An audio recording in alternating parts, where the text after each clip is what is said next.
Great job, but some of them are a little bit microphone shy, so if they want to come and say a couple of words, we'll give them that opportunity. And then we'll hear from a few nonprofits that would like to come and take a minute or two to talk about what they're doing. First, and absolutely not least, here's Miss Shirley Ingram to start off with our first round. Oh, basket's getting away. Miss Shirley. Good afternoon, everybody. Hope you all are enjoying everything thus far, and I have the privilege of drawing the numbers for the prizes. Okay, you got your tickets out? The last three numbers, 0, 8, 0. 0, 8, hey, okay, can you stand up so that they can find you? Or I keep it if they can't find you. Okay, that's not her. That's not yours. Okay, 0, 8, 0, going once, going twice, gone. Okay, moving right along.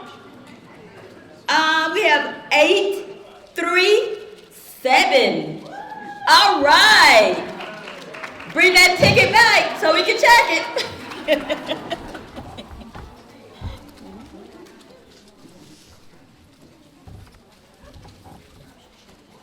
Okay.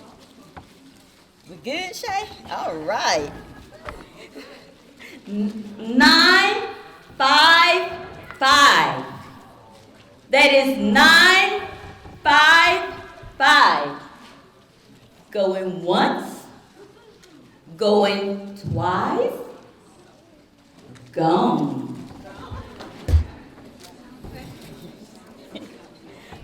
Okay, 0, 0, 4. 0, 0, 4. Going once, twice, gone.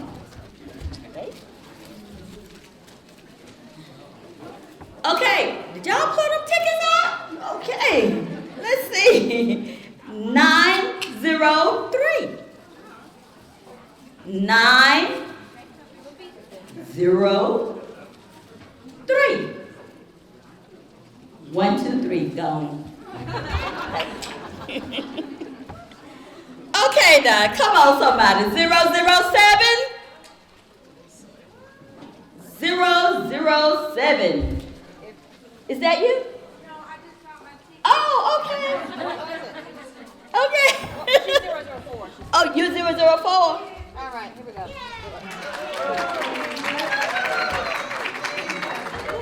Oh, you got it. Okay.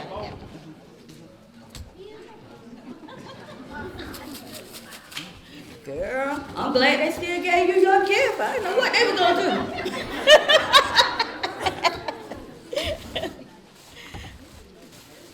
Okay, 0, 7, 8. 0, 7, 8. Going once, twice, going. Okay. Let's see what we got. Okay. 9, 8, 6. 9, 8, 6. 1, 2, 3, gone. Okay. 8, 4, 9. 8. All right. Thank you. Thank you. All right.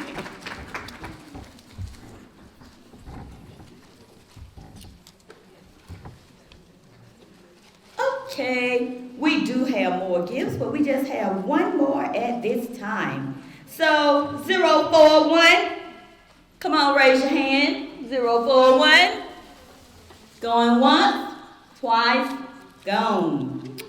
034. All right, thank you, sir. All right, let's give him a hand. Thank you all so very much.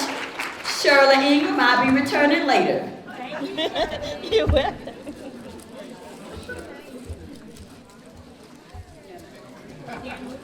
Okay. Hi,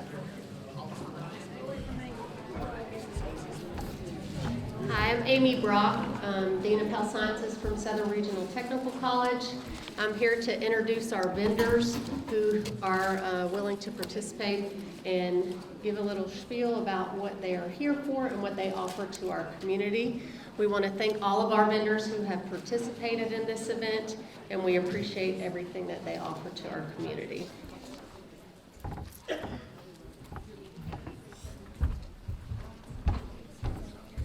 Good afternoon, everyone. My name is Lily Blitch, and I'm the Director of Organizational Development and Project Manager at Clements Memorial Hospital. We are a 25-bed critical access hospital in Homerville, Georgia. Does anyone know where Homerville is? Raise your hand. Woo! Good job! We're between Valdosta and Waycross. A lot of people don't normally know where we're at. But we offer a wide variety of services, from our swing bed program with vent trach ring services. We have physical, occupational, speech therapy, pulmonary rehab, respiratory therapy services. We have a lot of services to support the community and surrounding communities of Clinch County.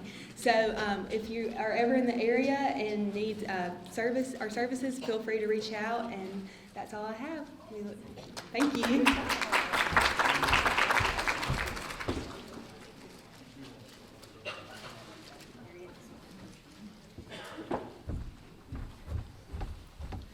Good afternoon. How are y'all? Good.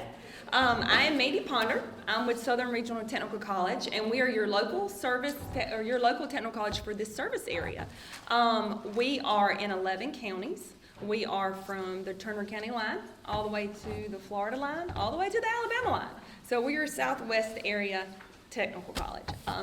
We have, like I said, 11 counties. We have over 150 different degree, diploma, and certificate programs.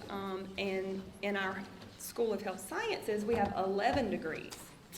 Those range all the way from our very popular RN, LPN, all the way to vet tech, and radiology, all in between.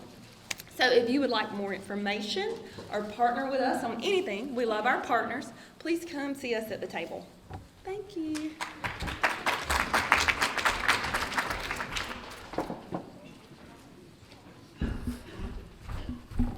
Good afternoon. I am Courtney Proctor with Lifelink of Georgia. At the end of the day, not all heroes wear capes. 17 people die a day waiting on transplantation. In the state of Georgia, there are about 3,000 people currently waiting a transplant. Over half of those people are waiting on kidneys. About 80% of those people are people of color. I have the privilege of serving all 159 counties along with about 5 other colleagues, and our job is to raise the awareness of this crisis that is going on in our community that a lot of people are not talking about. Dialysis clinics are opening a lot. We're not talking about those things. So when it comes to organ donating, it's more so about healthy living. Starting at the root cause, and that's going to the doctor, getting checked, eating right, dieting, exercising, mental health. Of course, that leads to a lot of other issues that our community is facing. Only about 3% of people who register to be organ donors actually give, because most people don't realize in order to give and be an organ donor or donor hero, you have to transition this life on a ventilation machine. So again, raising the awareness and talking to the people and addressing the myths that our community has is important. Lastly, don't discourage those who want to be donor heroes, because there are somebody else out there that may not be no fault of their own, because not everybody is out here smoking and drinking and doing things. Some people are born with birth defects. Some people are part of accidents and things where they may need that support and guidance. So when it comes to just that, visibility and education is key. Book me for free, and I can come out and talk on these things and so we can address these things. April the 13th, I will leave with this. We're gonna do, a lot of times we do cancer survivor walks. Well, we'll be doing a transplant survivor walk along with Donor Heroes Walk to remember those who are donor heroes, April 13th in Albany, Georgia. You can come out to my table and register today to be an organ donor or just get more information about how you can support this great cause that we have. Again, support organ donation in Georgia. Thank you.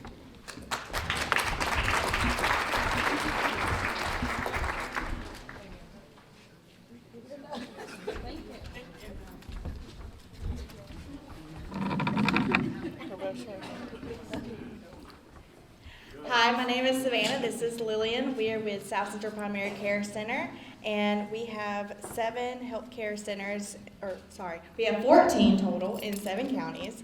We offer help, or family help, peds, behavioral health. We have 2 school-based health care centers. We see individuals with insurance and without. Those that do not have insurance, we have a sliding scale fee program that we will offer them. And to add to what Savannah has said, South Central Primary Care also offers great employee opportunities to anyone interested in the healthcare programs. If you have any questions and want to know more about South Central Primary Care, just come see us at our table. Yes. Thank you for having us.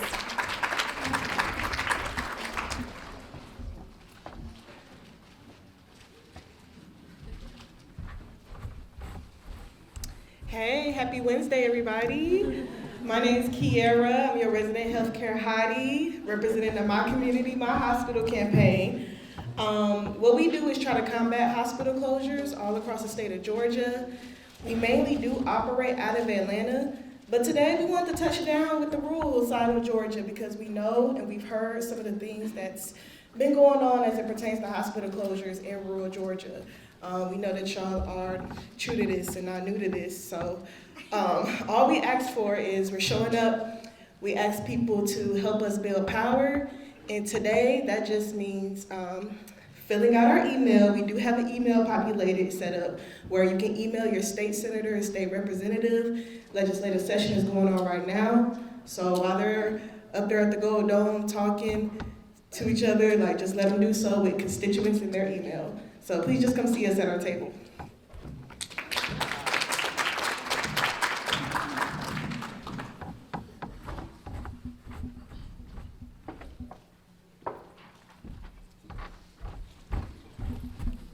Oh, this is perfect.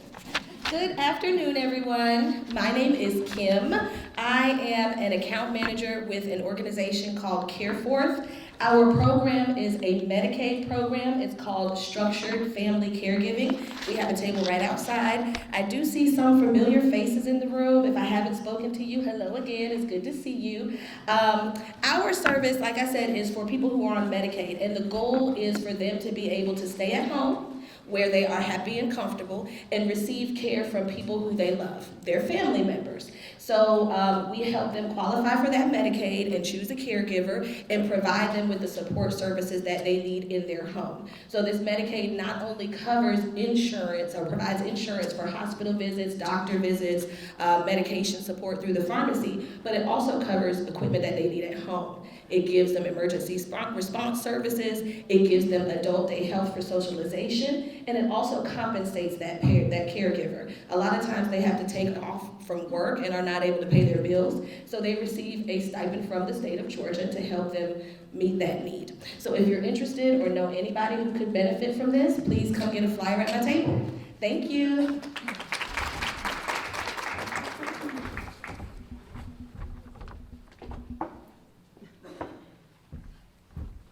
Try not to fall again.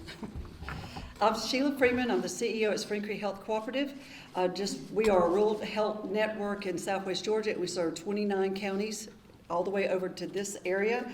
We do specific programs to our hometown in Miller County, but the things we do throughout the region are our prescription assistance program. So if you know anyone who is either uninsured or underinsured or insured or 65 and older with Medicare and they're having problems with getting their medications, we can help them with that and get their medications. The majority of the meds are free, as long as their doctor will work with us. So we have a table right down the hall if you'd like to come see us. We also are here today as a platinum sponsor with the Georgia Primary Care Association, and we do health insurance, Obamacare. So if you know someone who needs insurance right now, We have, you can enroll if you are between 100 and 150% of the poverty level. They can enroll right now, but normal enrollment will start again in November.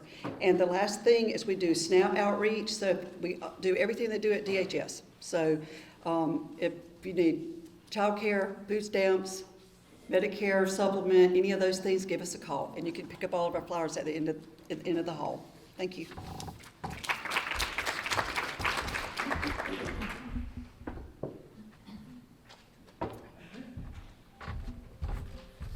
Hello, everyone.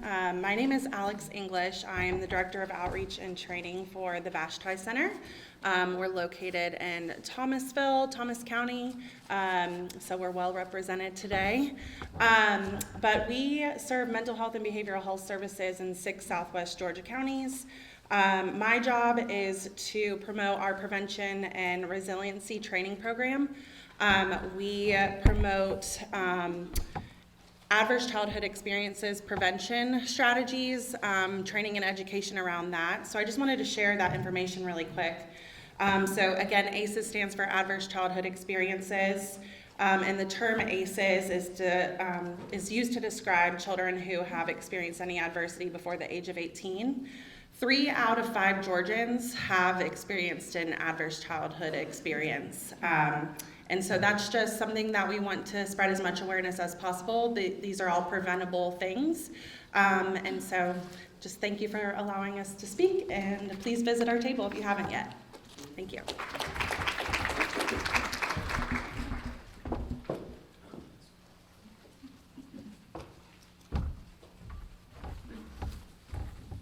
Hello, everyone. My name is DeAnnia and I'm the community outreach recruiter for Telamon TRC. This is a nonprofit agency, and it is funded through the Department of Labor. It has 3 branches. I work for the workforce. And what we do is we help any families that have worked in the farm within the past 2 years. We help them get a job, or if they want to continue, school. It depends on each family, eligibility. And so we like, my job is to go out there to the fields and find people that are eligible. And so you're welcome to visit our table if you want any more information. Thank you.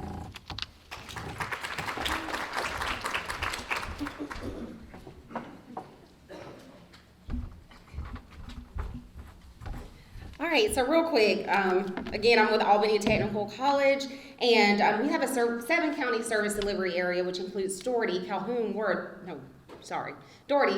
Terrell, Lee, Clay, and Lee counties. And if any of you are health science teachers in any of those areas, please see me. We would love to credential you as faculty, also as CPR instructors.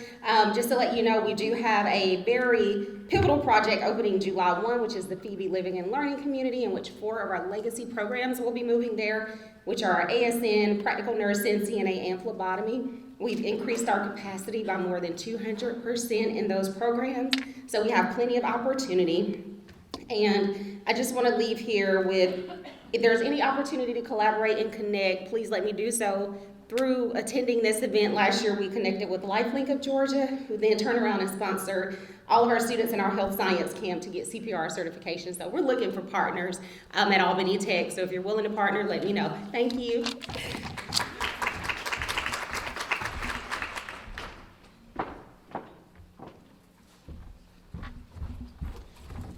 Good afternoon. My name is I'm Dr. Kawana Berry Sutton. I'm with Georgia Dental Educational Institute. We service Clayton County, Georgia. We also service Caldwell County, Georgia. We have started recently our apprenticeship program, in which we're in connection with local dental practices in the Southwest region because there's a dire need for dental assistants.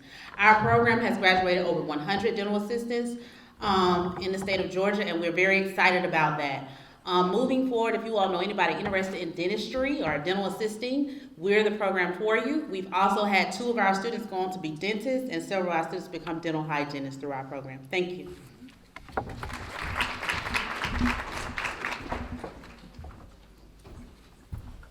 Let's give them all a round of applause. Thank you again to all the vendors who participated today.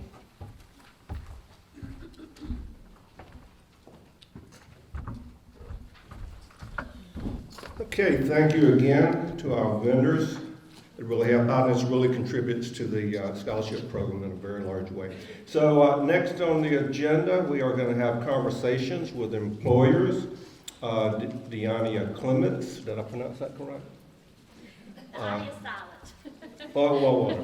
Moderator, and panelists are going to be Chuck Roberts, Business Development Community Relations Director, Fellowship Family, and Bruce Mattos, Corporate Director of Talent Acquisition, Phoebe Phelps.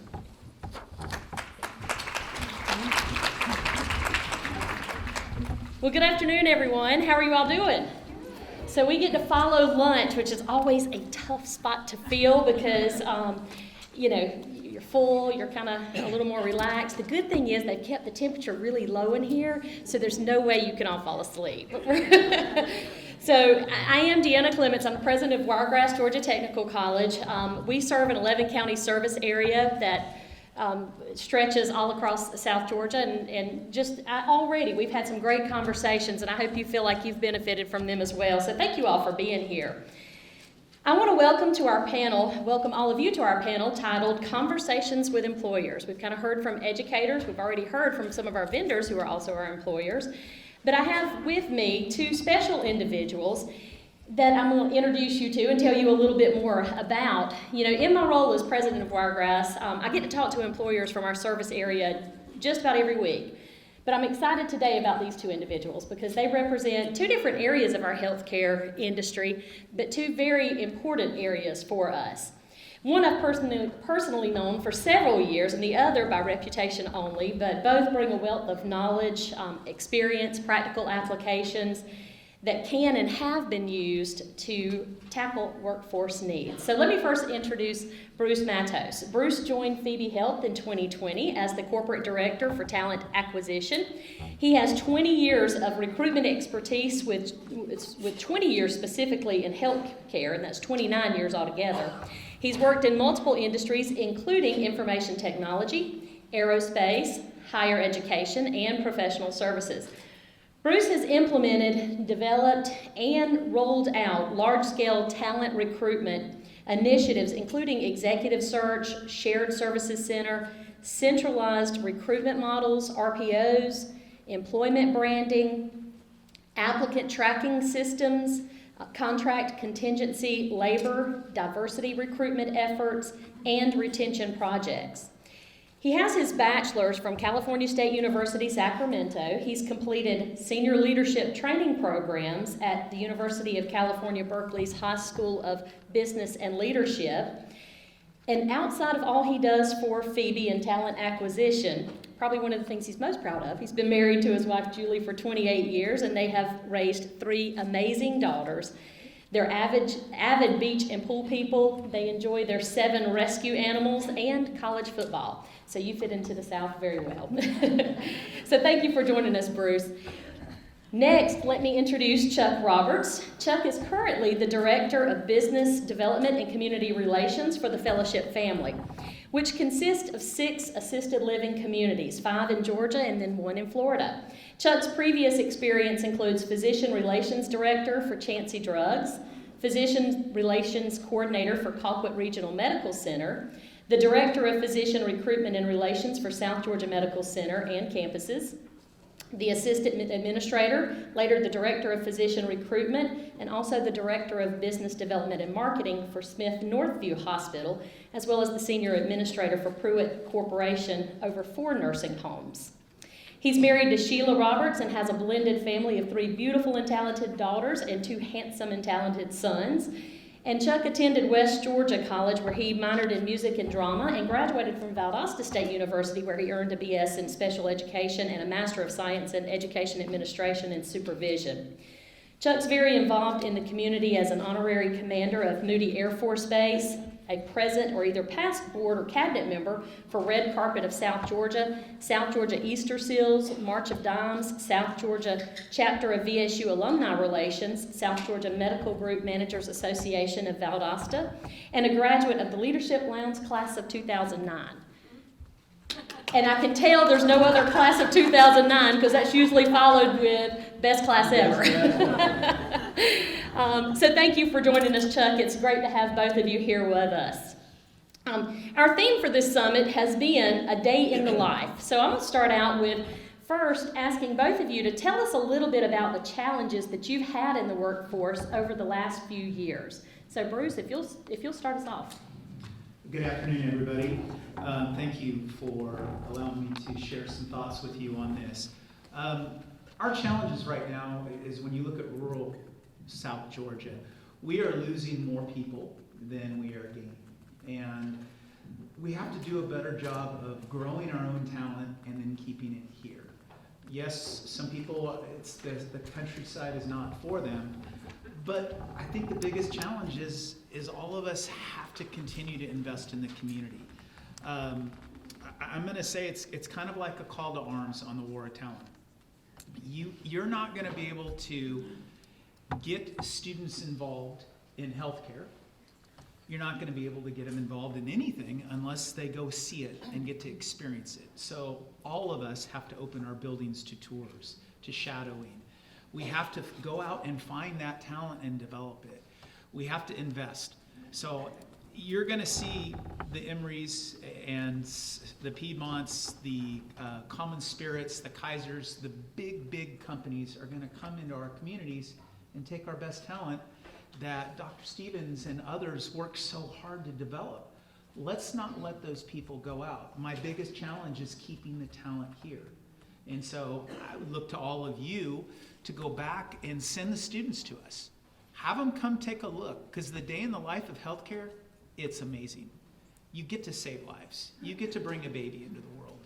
You get to hold someone's hand and help them through a hard time. Just yesterday, I got called up to a patient room, and that's scary when a recruiter goes to a patient room because it was a friend of the family, and my wife said, "You got to go take care of this person." I'm like, "Great." But they were going through a crisis because it was a major medical procedure that a 28-year-old person was going through. And I sat there, I said, "I'm here, what can I do for you?" And I just listened. If we spent more time listening and less time talking, we could probably convince more of our kids to grow up into healthcare, to grow up into some of these unique trades. Because nursing is no longer the sexy thing to do. We want to be a physician, we want to be a pharmacist. Imaging and rad techs and central sterile techs, those are trades that people don't want to go into, but guess what? They're rewarding. You get to work with patients, and yes, they pay good money. So I just put that out. The day in the life challenge for me is keeping people in our community. And I'm going to continue to think about positive ways we can put a spin on mosquitoes, heat, and those gnats. So that'll be our challenge as a community. Right. Extra protein. Right. Chuck, I'd love to hear your thoughts on that as well. What are some of the challenges that you faced at Fellowship Homes? Well, it's a little different, I guess, for us. We're on the other end of the spectrum now. Instead of birthing and bringing you into the world, we're there to give you the best quality of life in your latter years, your senior years, and making not only comfortable, but showing you that there's quality of life after you retire. There's quality of life after you reach a certain age. You don't have to just sit home alone or have nothing to do or not be social. You know, my dad was 90 when he passed away, and we had to do with COVID, he'd still be alive. But one thing I always preached to him, and he believed in it, and he lived it, was to stay active, to stay social, to stay involved, and he always did up until his last days. You know, I don't actually hire anymore. I did a number of that during the years with the nursing home world and even the hospital world, from anywhere from every employee you could think of in a nursing home, being overall for it, Valdosta at one time, to doctors at 2 hospitals. And then when I went to fellowship home, I was asked to help with housekeeping because they were having some issues. And so we put in a program, and I'm glad to say that we retained it. But, you know, it boils down to, you get back what you give. You know, I was raised with the golden rule as being the way to treat people. I went through 3 union elections my first nursing home life, and won every time. And the main reason was because we just treated everyone with respect. We gained their trust, we gained their respect, we showed that we cared about them. You know, it's not always a dollar. Sometimes it's just a smile and thank you and showing someone you appreciate them. You know, I called our HR person down in Jacksonville and I said, can you just give me just a nutshell what your day's like? She said, well, I spend all day hiring and firing. Well, that's sad, you know?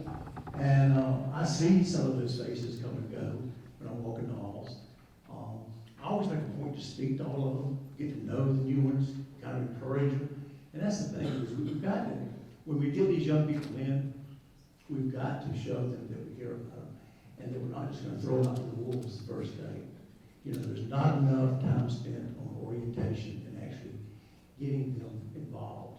I was just looking over some statistics that just came out in 2023.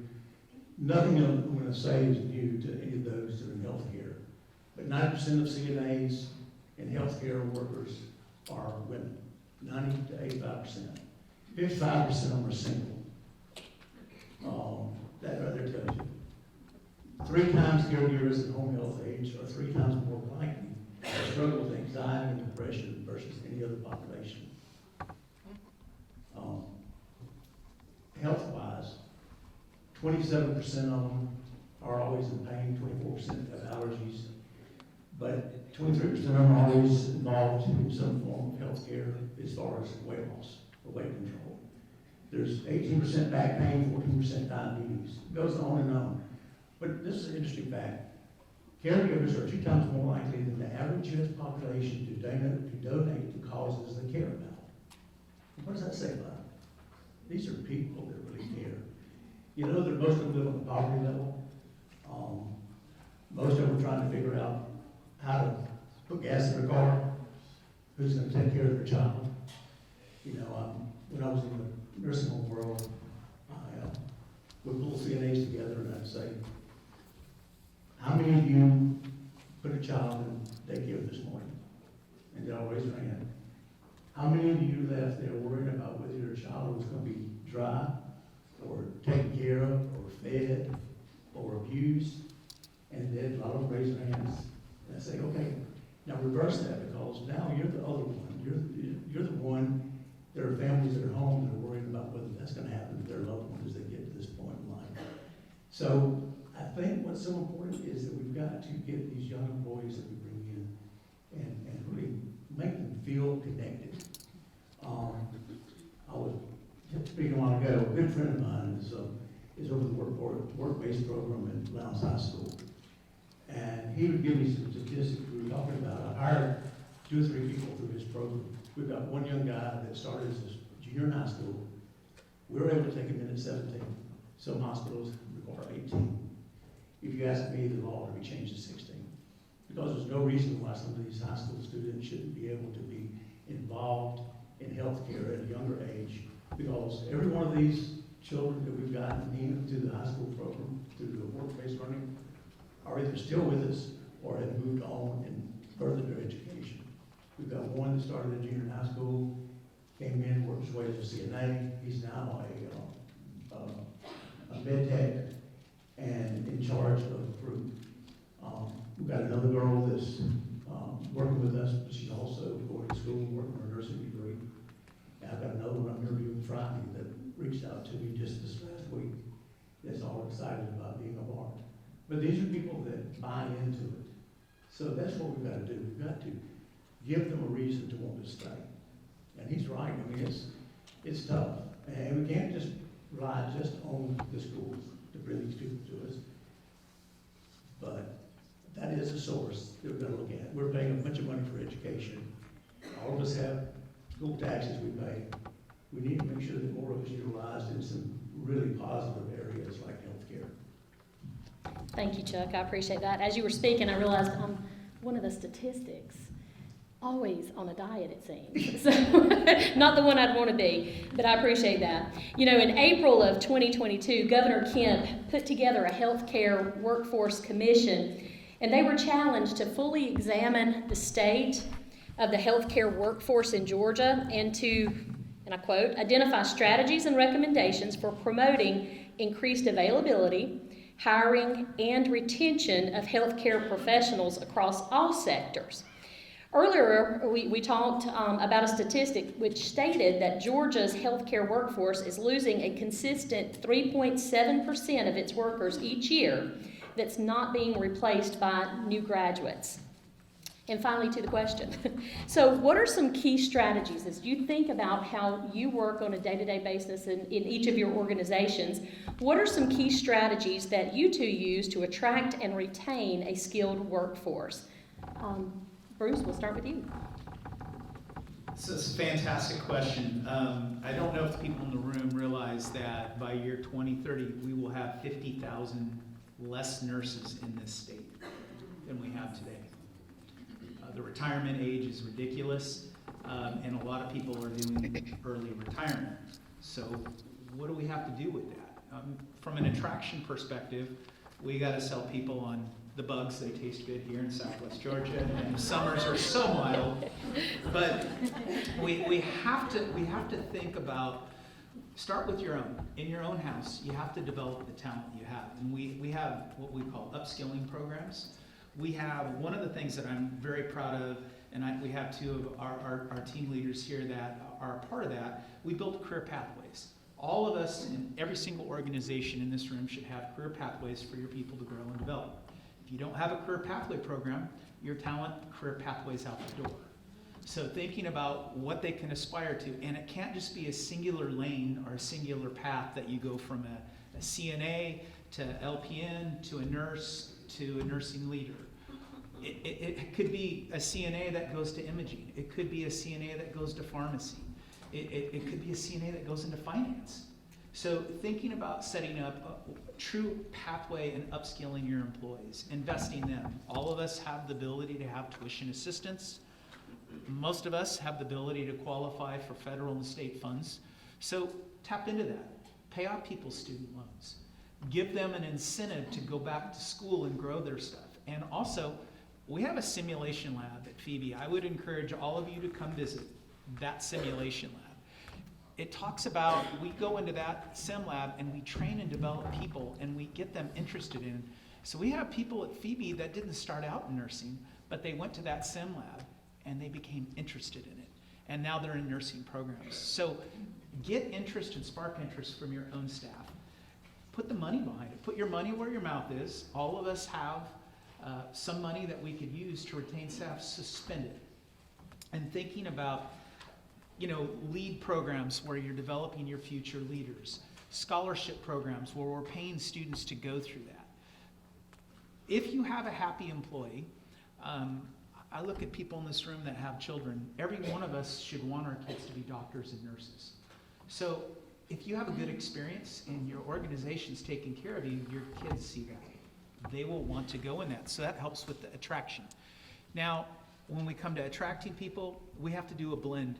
Yes, we have to grow it here. We have to partner with Wiregrass, with SGTC, with ATC, with Albany State, with all the local programs. All of us need to invest in that. And it can't be just writing out a blank check. It needs to be instructors. It needs to be clinical rotations. It needs to be internships. It needs to be getting the students in the door to tour your facility. For middle school and for high school, make it interesting. We have virtual reality glasses in a simulation game where kids can come in to our sim lab and play a game about working in a hospital. Getting kids interested at that level, because they live off of those devices right here, off of those cell phones. So make it interesting for them to come. And then when we bring people from out of the community, it's selling them on the lifestyle. It's selling them on Southern hospitality, on manners, on breaking down generational poverty, on having healthcare access and equity to all. I'm Hispanic. I'm a disabled vet. When I came here to Georgia from California, I was looking at that line in the sand, and I'm like, I don't like this line in the sand. Let's give everybody that opportunity. So retain your people, and then attract people to come to the great environment that you've built. Thank you, Bruce. You know, as I was listening to you talk about some of the virtual simulation activities and things that are done now, I think in years past we've been able to, you have a good job, you've got a job that you've got benefits, you sell it based on, you know, people coming to you. But the world's changed now. We can't expect people to come to us just based on the benefits that we have and the fact that it is a good job. So we have to look at those unique and different ways of being able to attract this new workforce that we have, you know, and I think virtual reality, finding ways to meet them at their level, to introduce them to that career is a great way of doing that. The other thing you had mentioned is, you know, we want our kids, you know, we should want our kids to be doctors and nurses, and I think the second part of that is we should want them to be, you know, aspire to be, whether it's in healthcare, you know, nurses, doctors, or whatever, but also to remain in South Georgia. We want to be able to keep them here, and that's come up. That's been a theme that's come up several times. So, Chuck, tell us, you know, what are some key strategies that you've used to attract and retain a skilled workforce? Well, I already hit a lot of it already, but you know, I've got 3 daughters. One's a nurse practitioner, one's a cardiac ICU nurse, and one can't stand blood. So, I mean, 2 out of 3, I guess, is all I can do. You know, kind of back on what I said. We've got to utilize our youth. We're paying tax dollars in the schools. We need to really work on that more. If there's some other laws or something that can be done to help with some of the age limits, we just need to make it more attractive. I mean, there is good money in healthcare, most any kind of healthcare you get into. And you know, one of our best programs, I guess, is I want to rely on Wiregrass. Wiregrass has been such a support for my whole life. I mean, I was thinking this morning that this is a month of 30th year in healthcare I've been in. And through all of it in different ways, through the nursing home world, the hospital world, pharmacy world, and now assisted living world, there's always been ways I could utilize people from Wiregrass. And they've been so supportive and so helpful for our area. So if you're not utilizing your technical college in your area, you certainly need to. You know, we've got CNA programs, nurses that come into our facility. We've got LPNs that come in, and until recently they weren't coming into assisted livings. They were only doing hospitals and nursing homes. But now it's opened up, and we've got them in our assisted living. And the staff love it, the residents love it, the students are loving it, and now we've got I've been on the ASN board since I guess its inception at Wiregrass.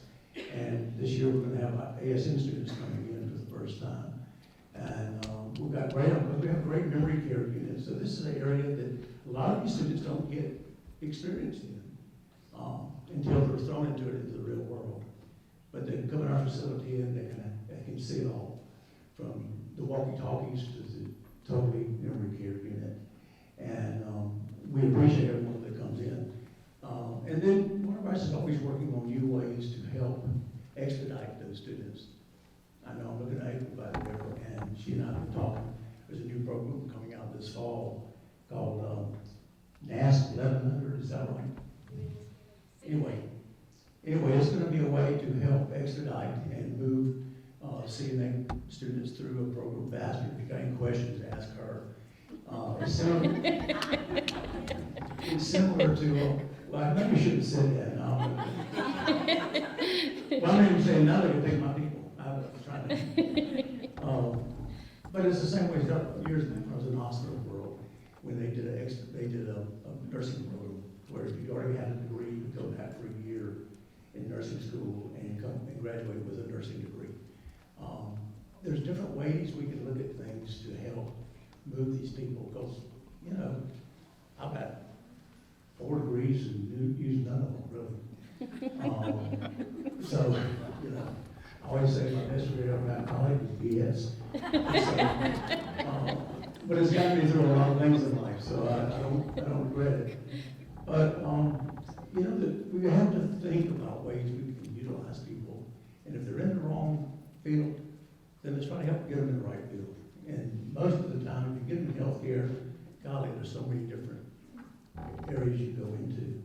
You can always find something that really is appreciative and it's something that fulfills you. There's nothing more fulfilling than helping someone. Thank you, Chuck. I feel like by the time this is over, I'm going to owe you a little bit of money. And yes, this kind of perfect segue into the next question that I have. There are specific ways that I think education has tried to support businesses in the recent years, and some that have been more publicized than others. Some you heard about this morning with, internships and experiences such as that. So I know you have both of you have alluded to different things that the K through 12 education or either post-secondary programs have done to help address the workforce challenges in your own companies. So if you will, just pick one and maybe speak to that very briefly so that we'll have time to ask any questions. Bruce? Yeah, I think that, I think that our partnership, my voice is normally loud, as Rashay can tell you is true. I think the partnerships with our local high schools, we have the 4C Academy program where we bring students in, they come work for us, they get to see and partake in rotations and shadowing.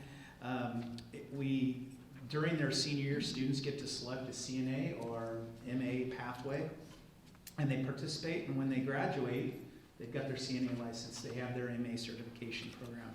The goal is for these students to utilize their experience when they finish up and find a love and passion for it. And many of these students may not be able to go to a 4-year program right out of high school. So this instills in them the opportunity to have a job, to have a career pathway, and then it's the responsibility for Phoebe or anywhere that they go to help pay for them to go to college and get that next advanced degree. So I think that our 4C Academy partnership is one of some of the amazing things that we do. But I want to throw a caveat out. I think we all need to go back to our board of supervisors in our elementary and middle school and high school education and ask them to start putting in more of these programs. The program, it goes from the superintendents, it goes from those board of supervisors. The money's there from the state will give you the grant. Put the programs in place and let's start doing MA, imaging, phlebotomy. Let's put these programs in high school. Let's have these healthcare academies not just start their senior year, because most of them by their senior year they're thinking of other things. So let's get it invested in right when they start high school with a pathway for them to look at different things. So I love the partnerships that we have with our K through 12 programs. It's a big investment, but with that comes growing and fostering our future talent. Thank you, Bruce. Chuck, anything that you would like to add to that? Really, just maybe to top it off with this, in speaking with our work-based director at Mount Sinai, who I've talked to a number of times over the several years, and like I said, we've got several students that have really been just top-notch through his program. Just to kind of drive it home a little bit, he gave me this information, is that the long-term impact for workforce development and economic development is substantial. His Mounts High School program alone earned $1.6 million in raw wages alone last year. And this is about a $6 million economic impact just for high school interns and apprentices. I mean, that is staggering to think that these are high school students. These are people that are wanting to get out and make a dollar, wanting to find a better life. And we just need to. He had finished up with this, and if I could wave a magic wand to help solve this issue, it would be discussed with legislators, some type of legislative action to encourage healthcare providers to hire students under 18. Something that would establish a standard of looking at credentials and not age to encourage healthcare employers to hire under 18-year-olds. And I think that's where we're at. I think we've got to put out all the stops. And that's a great point. I think we see more and more educational programs lending themselves to shorter term, to focusing on a skill set that's going to address a specific workforce need, because we know that we need them to graduate quicker so they can get to work faster and be able to solve some of the workforce challenges that we had. I hope you've been able to pick up some good pointers from our employers here today, both Bruce and Chuck. Some of the things that I just kind of wanted to reiterate that was mentioned: keeping talent here, finding ways that we're going to be able to make sure that those students that we're graduating through our K through 12 systems, through our post-secondary schools, that we're going to be able to keep those and retain those talents within the business and industries that we're serving in South Georgia. Some ways that they mentioned, talking about how do we keep the retention with employers. Mentoring new hires, finding ways to make sure that we're not throwing them to the wolves. I think that was the language you used, Chuck, but making sure that we are preparing them to be able to meet the challenges that they'll find once they're employed. Also, having a career pathway. That where an organization is looking at how do we allow people, once they're hired, to advance within an organization. And Bruce, I think you mentioned that one. And then looking at ways that we can graduate students even faster through programs, things such as that CNA class that we were talking about, which we hope will be approved. We can roll out fall semester, to where we can get them to work even quicker to address those shortages that we have in our workforce. And then the last thing I had written down was starting earlier exposure. Not focusing just on those high school age, but looking at the elementary, looking at the middle school. What are some ways that we can go ahead and introduce students early to healthcare? Because we need to get them excited. When you're coming to work every day, if you're not excited about something, then you may need to look at where you're working. And if you're looking, I'm always hiring. So I'll just throw that in there. But right now, okay. Right now, I think we have a few minutes that I'd love to be able to take some questions for the audience for both Bruce and Chuck, so that they can talk maybe a little bit more about some of the things that they have going on within their respective businesses. Any questions? Yes. I got a question real quick. So what are constant open positions? What are the positions that you see the greatest need for within your organizations? Amy, did I capture that correctly? Okay. Right now, the most critical shortage is imaging professionals, and people would say, really?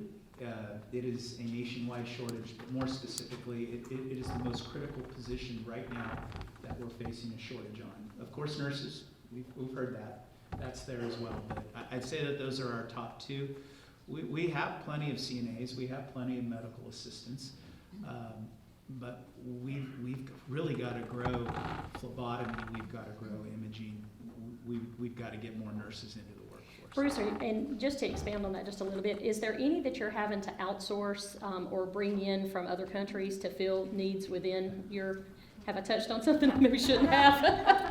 I think all of us in the healthcare world had to go to the agency world and bring in travelers, but we've scaled that back significantly. Yes, we are looking at international resources, and we have some of them in there. Whereas I'd love to participate and bring people and help get them into the United States and give them an opportunity, I'd rather invest in our own community. And I don't mean that from a homogenous view. I just think the talent's here. My favorite place to go right now is to military recruitment events and help out veterans, military spouses, and bring them into the fold. We know that we're only going to have maybe them for 2 to 3 years if they're a spouse, but we need to spend more time with that as well. Okay, thank you. Chuck, anything you'd add to that?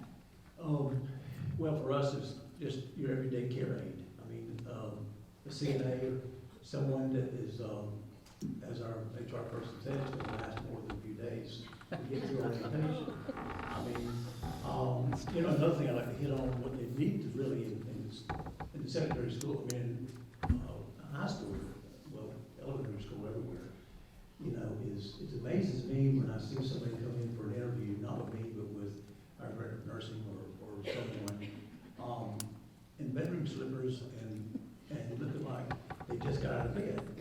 Now, I don't know about you, but I've never showed up for the interview anywhere with that, But I mean, we run into so many young adults that no one has really shown them or taken the time to explain to them how to dress for an interview or how to dress for work.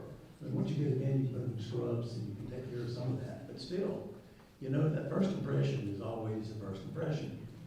And, you know, a lot of times it has surprised me, and they turn out to be fantastic.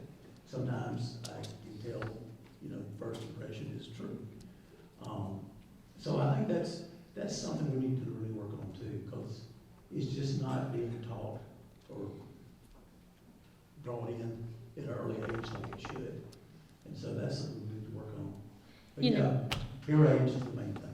And thank you for mentioning that. You know, for years, work ethics has been a top concern of business and industry across our state.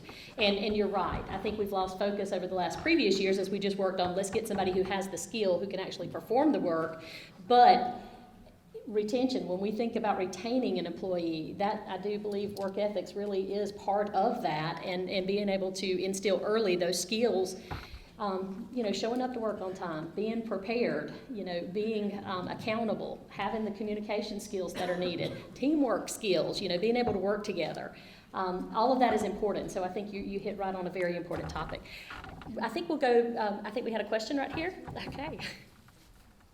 Mr. Roberts? Okay. I had a question because you gave out some interesting statistics in the beginning around the social economic factors, or how they're influenced on healthcare workers.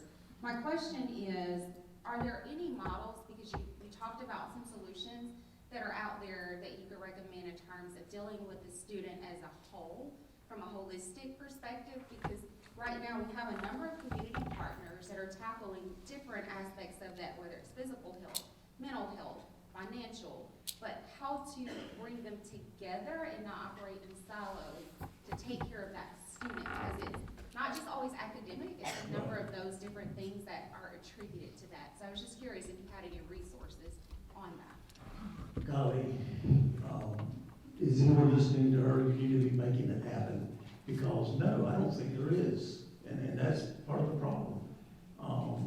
You know, golly, suicide is up in teenagers and young people all over this country, and we're seeing more and more of that. My wife just got really involved on a suicide prevent board in Austin. I was talking with DeAnnia, and I know yesterday some of them went out and did a class at Wiregrass yesterday with staff about suicide prevention, which you think, I mean, you never heard of that 15 years ago. So what are we missing in our country? What are we missing in our local communities that we're not having a resource there that can hit all those areas in one? I mean, that's a great program for someone to develop that could do that, to make that happen. It's just not there that I know of. That definitely sounds like a way as a community, and as us going back, as we look at ways that we can support business and industry, as we can support our K through 12 systems and our post-secondary, you know, to pull together and work together to find to at least find a program that we can implement that will help scale back those problems. I think Wiregrass ought to look at starting that program. There you go. I think we have time for maybe one more question. I saw one hand over here, Brooke. Hello. Okay. So do y'all have, one barrier that we have for some programs is the clinical age requirement, so particularly for phlebotomy. Do y'all have a waiver for that for high school students who maybe are in a dual enrollment program or phlebotomy that would allow them to do that under the age of 18? So it comes back to all of us loosening up our policies. There isn't necessarily a OSHA or federal, or there are some state regulations, but we're Georgia, so I think you got to be 12 to be able to work a full-time job. But I would say it just needs to come back to each of us partnering with those programs. We hire students at Phoebe. We have 17-year-olds working in our building, so it's taking the time. And I did want to make a comment before as we wrap up. That's a fantastic question, but we all have to loosen our policies. But if you build it, they will come. Yes, Field of Dreams, Kevin Costner. But if you reward it, they will stay. And I think we need to start thinking about that holistically, not just, we can't keep bringing people from Ohio and California, to South Georgia. We have to grow it, and we have to grow that sense of pride. And it's through things like that, opening up the doors. So let's stop the 18, 17-year-old. Let's start allowing 15, 16-year-olds to maybe do some rotations and do some limited work under observation. Let's get some more money into the facilities. I agree. All right, well, I thank you all so much for allowing us to be able to share from the employer perspective. I'm absolutely going to steal that, Bruce. If you build it, they will come, but if you reward it, they will stay. So if you hear it again, I will give you credit. But it's been great. And again, I think 12, that's a fair age, right, to go to work? I mean, I don't have a problem with it. That was Mulholland's. That's it. I think I was working there then. But again, thank you so much, and let's give them a round of applause.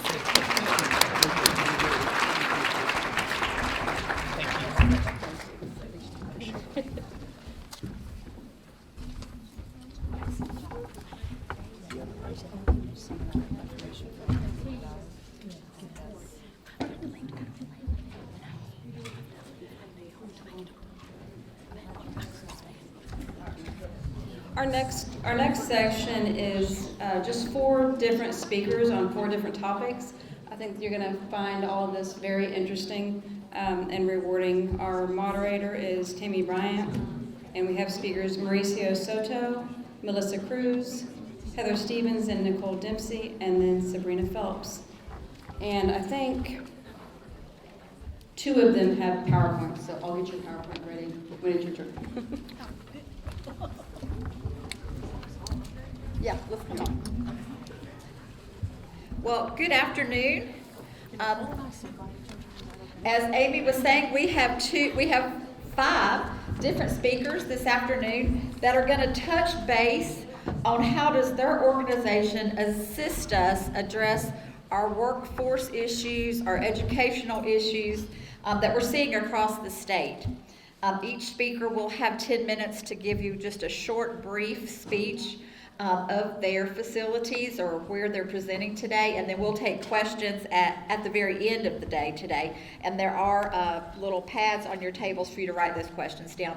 I'm going to introduce all of our speakers first, and then they can come up and speak after I do all the introductions. So our first speaker today will be Mr. Soto.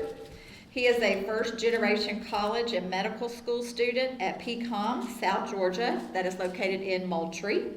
He has overcome significant adversities to pursue higher education. He was raised in South Georgia after immigrating from Mexico.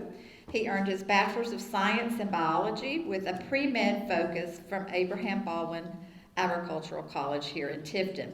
As a former DACA recipient and undocumented immigrant, he is deeply aware of the challenges faced by underserved populations in education and beyond. He is committed to becoming a physician and serve in our rural communities here in South Georgia and giving back to the local underserved communities and positively impacting others facing similar obstacles. So we'll hear from him shortly. Mr. Soto, thank you for being with us today. Our second speaker today is Melissa Cruz. Oh, she's okay. So, Dr. Cruz serves as the state of Georgia as the Vice President of Customer Communication at the Georgia Student Finance Commission. She oversees several teams who focus on a programmatic outreach initiative related to the college's financial aid planning, financial literacy, and other special projects. One of her projects that she will talk with us about today is Georgia Match, and so we'll hear her speak about that shortly as well. We have 2 speakers on this side of me to the right. We have Nicole Dempsey and Heather Stevens. They are community engagement partners, and they coordinate with suicide prevention, and we just talked about that. You heard that earlier, so that's going to be a great lead-in for us. They are from North Florida, South Georgia, and the VA healthcare system. They both reside in rural South Georgia, and they're very passionate about veteran services and empowering communities to provide the best care possible to serve veterans and other families.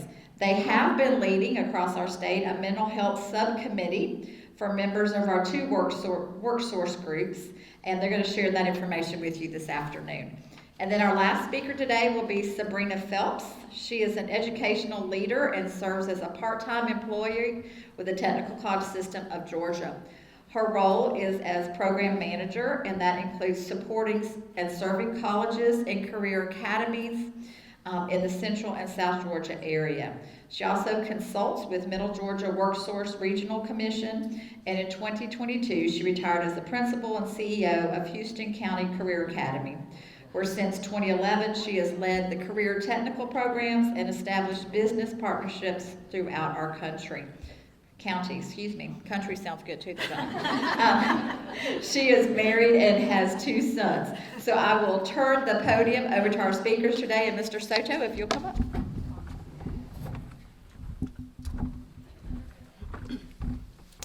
All right, good afternoon, everybody.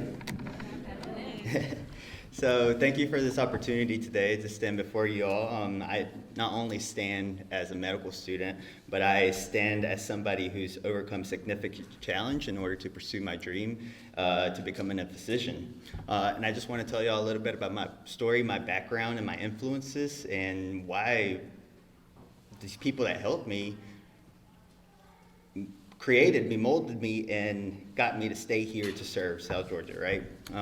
I grew up in a low-income household as an undocumented farm-working student. I spent many summers in the fields, harvesting and tending to the produce that was in the season of gathering, and gathering enough money to help my mother and my grandmother with bills, and saving some for my school clothes that would come for the next year around, you know?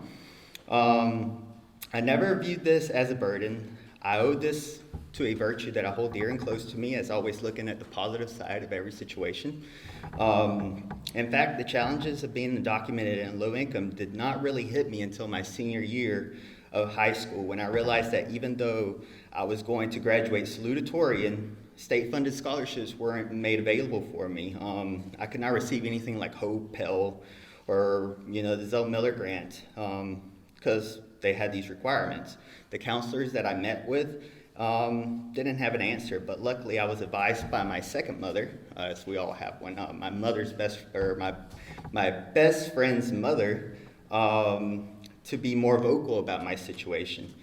We decided that an autobiography of my challenges and obstacles was the best choice that I had. And I gave this autobiography to many individuals who were leaders in the community.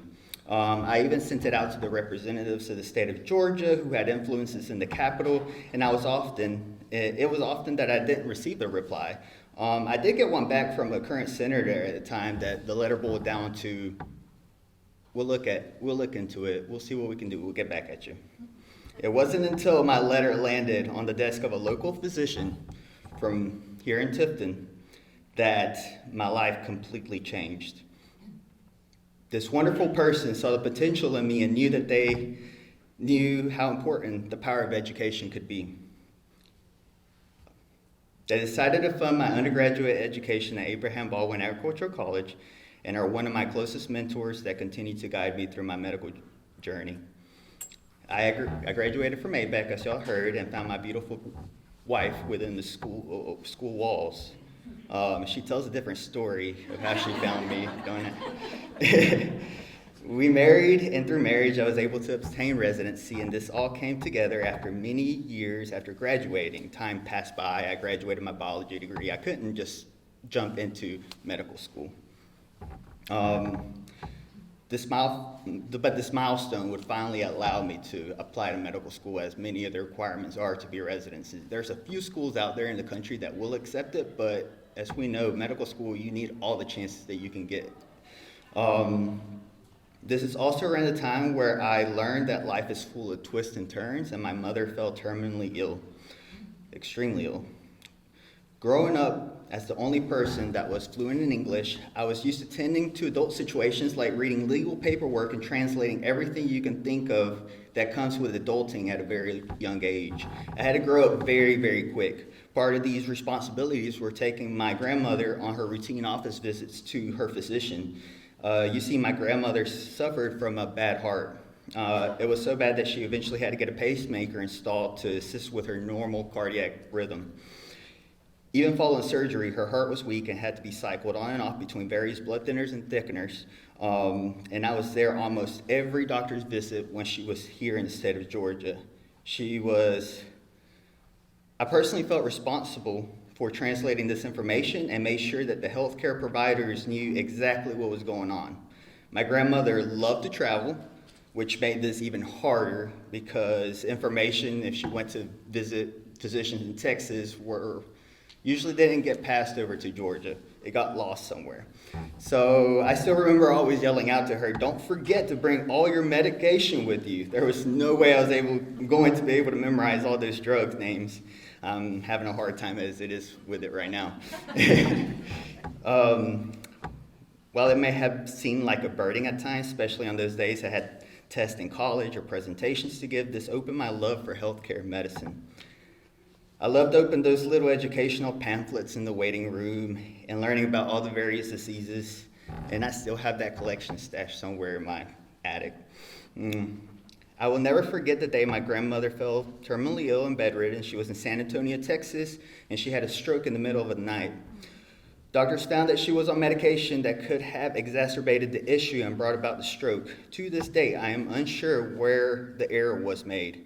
I can't help but to wonder what would have been the outcome if she would have been able to understand and communicate things properly wherever she went. I was fortunate enough to be with her during her last days by her side, and even though she was unresponsive, I made the promise to her that no matter the cost, I would become a physician and help others avoid similar situations. What fueled my passion for medicine wasn't just my own experiences. It was watching my grandmother struggle with the language barrier when interacting with healthcare providers. It was seeing sick farm workers in the summers not seeking help due to the fear of the healthcare system, the bills, and the fear that they were not being understood. Seeing these frustrations and confusion ignited a fire within me and a desire to bridge a gap and to be a voice for those who can't speak for themselves.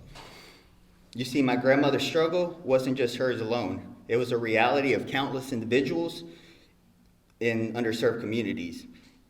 And as someone who grew up undocumented, I know firsthand the barriers that exist for marginalized populations. But instead of letting these obstacles define me, I chose to use them to fuel them for my journey, as fuel for my journey, Becoming a first-generation medical student wasn't easy. There were times where I still questioned whether I belong, whether I have what it takes to succeed in a field where all odds seem to often stack against you. But with unwavering determination and the support of mentors who believe in me, I press on. Every day, I carry with me the memory of my grandmother and the countless others who face similar challenges. There are the reasons I wake up early and spend late nights poring over textbooks and PowerPoint slides. They are why I push myself to be the best possible advocate for future patients. My journey is a testament to the power of resilience and turning adversity into opportunity. As I stand on the precipice of realizing a dream of finally becoming a physician, I am reminded of the responsibility that comes with this privilege. I am committed to using my voice and my platform to uplift those that have been marginalized, to advocate for equitable access to healthcare, and to ensure that no one is left behind. In the end, it's not where you come from that defines you. It's where you're going and the impacts that you choose to make along the way. And as I continue this journey, I'm very grateful for the opportunity to be a voice for the voiceless, a beacon of hope for those who dare to dream against all odds. So thank you so much for this time.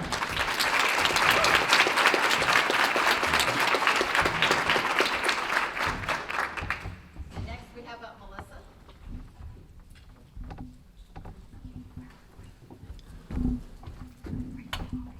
Remember when I said this is my weakness? Give me a minute.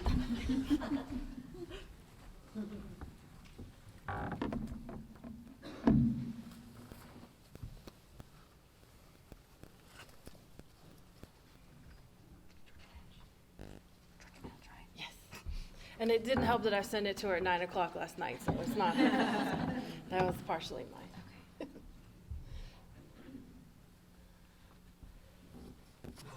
Yes, looks great. I think the clicker, is this on? Let's try it. Okay. Yeah, it is. Great. Okay. A little bit shorter, sorry. Okay. Well, my name is Melissa Cruz, and of course, the extremely important person that many of you might know is Angie over here. Some of you might recognize her. She is your outreach representative for this area, and we'll get into that for a minute. But what I wanted to talk to you a little bit about today is Georgia Match. So it is a newer initiative for the state of Georgia that some of you might have heard about. I'm not going to get into too much extreme detail because if you've done any type of work with Georgia Student Finance, you know we love a good training. And so we had multiple trainings in the fall. We will continue to have trainings about this as we move forward with this program. So if you want to know more about it, we will get you trained either in person or virtually. So again, my name is Melissa Cruz, and I wanted to point out Angie Wilson. Georgia Match partners are across the state. Of course, most importantly, are USG institutions and TCSG institutions. And of course, Georgia Student Finance, the governor's office, and the chancellor. So what was the case of the original thought behind Georgia Match? And so the pie chart that you're looking at there is what the Department of Education for the state of Georgia was just looking at where our high school seniors are ending up, 1, 2, 3 4 years after their graduation. So about half of that pie chart, we know pretty much what's going on with them. They're either in school in state, or they're going out of state. They're in one of our technical colleges, or they're in a private university here in the state of Georgia. So for that other half of the pie chart, some of them are just simply unknown, some of them go straight into the workforce, and some of them are going to school out of the state.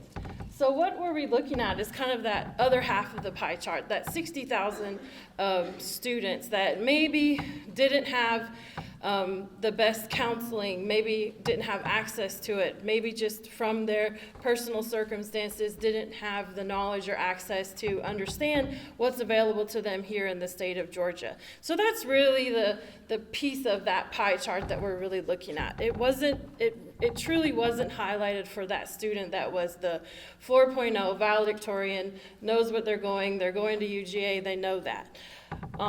So we're really looking for that other piece of the pie chart there, as you will, for these students. So which colleges are participating in this initiative? And you can read there. I'm not going to bore you with reading everything, and I'm not sure the opportunity of making this available to folks, but I'll have my contact information at the end, so you can certainly contact us if you would like some additional details. So really what this is focusing on are all 22 TCSG institutions and most of the USG. As you can see there are 3 USGs that are not participating due to their current admissions criteria. So it's just the nature of how they work their admissions.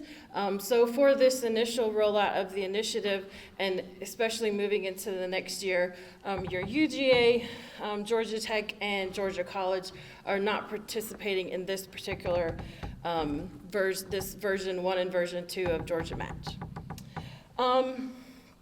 So what is it? It's kind of our version of direct admission. So what it's trying to do is eliminate the misunderstanding or the what if, could I possibly get into college, or maybe with my specific GPA, I don't really know what are my pathways. And so this letter that gets sent to these seniors is all about the ones that they're currently qualified for. So in the admissions world, which I used to work in admissions, this is really great for students because it's a lot of pieces that have to fall into place in order for them to understand, okay, do I just basic qualify for admissions into this institution? So what these participating USG and of course TCSG said, yes, we're going to allow GSFC to calculate the GPA and then use a table of chart to say, okay, if a student has a specific GPA based on their hope, then they're automatically given a Georgia Match to this college. So this is, again, as I'm very briefly going over a sample of a letter of what a student could potentially receive. It lists all of the colleges that says, yes, you're a match for us. contact us immediately and we will start you through the process. Now, this first year, of course, was phase 1. It was rolled out in October, so that was way late into the season. So coming into the next year, we have a lot of new bells and whistles for Georgia Match. So again, as I had mentioned, the trainings, you'll hear more about that. And again, to try to make it a more beefed up program, because even Angie was saying, because when we were talking to outreach, the student was like, okay, great, I got this letter, now what? What does this mean? And so again, we're trying to get more meat behind what exactly is this program, how can we really simplify this process for our students. We have all kinds of resources online for the student. As you're at your leisure, you can go to our website and look. We have videos, we have all kinds of fun things to talk more about it. And then we have a lot of communications that go out not only through social media, but through emails to our counselors and other folks that partner with us. The student itself has their own dashboard that they can access the information. So again, we're trying to give them as many venues for them to access their information. So they don't necessarily have to have that piece of paper letter in their hand. They can look at it online. Yeah, we'll skip over that. So here's a little bit of data that we've received through January. I think it was through January 20, the end of January. Just to kind of see, okay, how many students are participating in this. So it's looking good. I mean, obviously they want a full 60,000 of that whole side of the pie chart. They want to see interacting with us. But you can see from the amount of actual students who submitted an application and who actually interacted with that Georgia Match. So again, we'll hopefully have more impressive numbers even coming up next year, but really trying to have them have that streamlined process of being able to understand what they're currently eligible for. Okay, the real meat of the matter too of this is our outreach program, of course, which I asked Angie Wilson to come. I know a little bit later there's some time for questions. So really just GSFC has an entire team that's positioned throughout the state of Georgia to just come into communities. They come to high schools, they go to community events, they go to libraries, they go to all kinds of organizations to talk to students about a multitude of different things. This is just a very brief overview of what they do.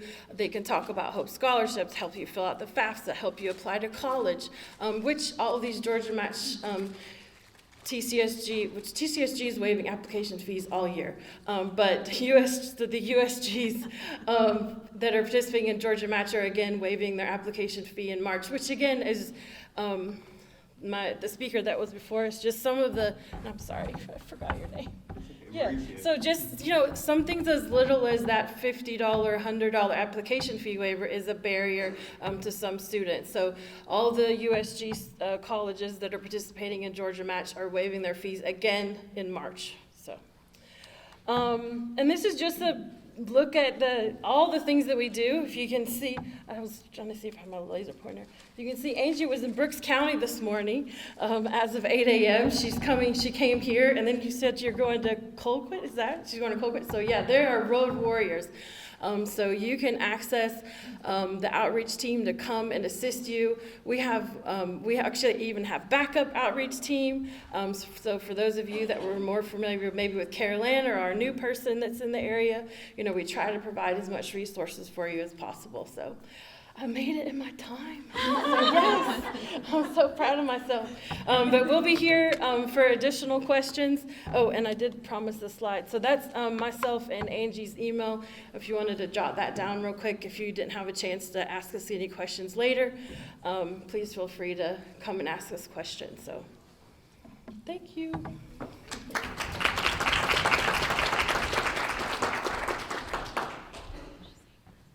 We have a PDF, Amy. Do you have it?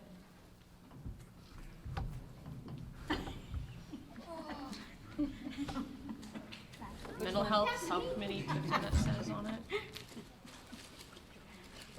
You guys start talking. Okay, well, Nicole, you want to start? Sure. Hey, good afternoon. My name is Nicole Dempsey, and I am a Community Engagement and Partnership Coordinator with, it's just a big mouthful. My colleague here, Heather Stevens, is also in the same role. more with the VA.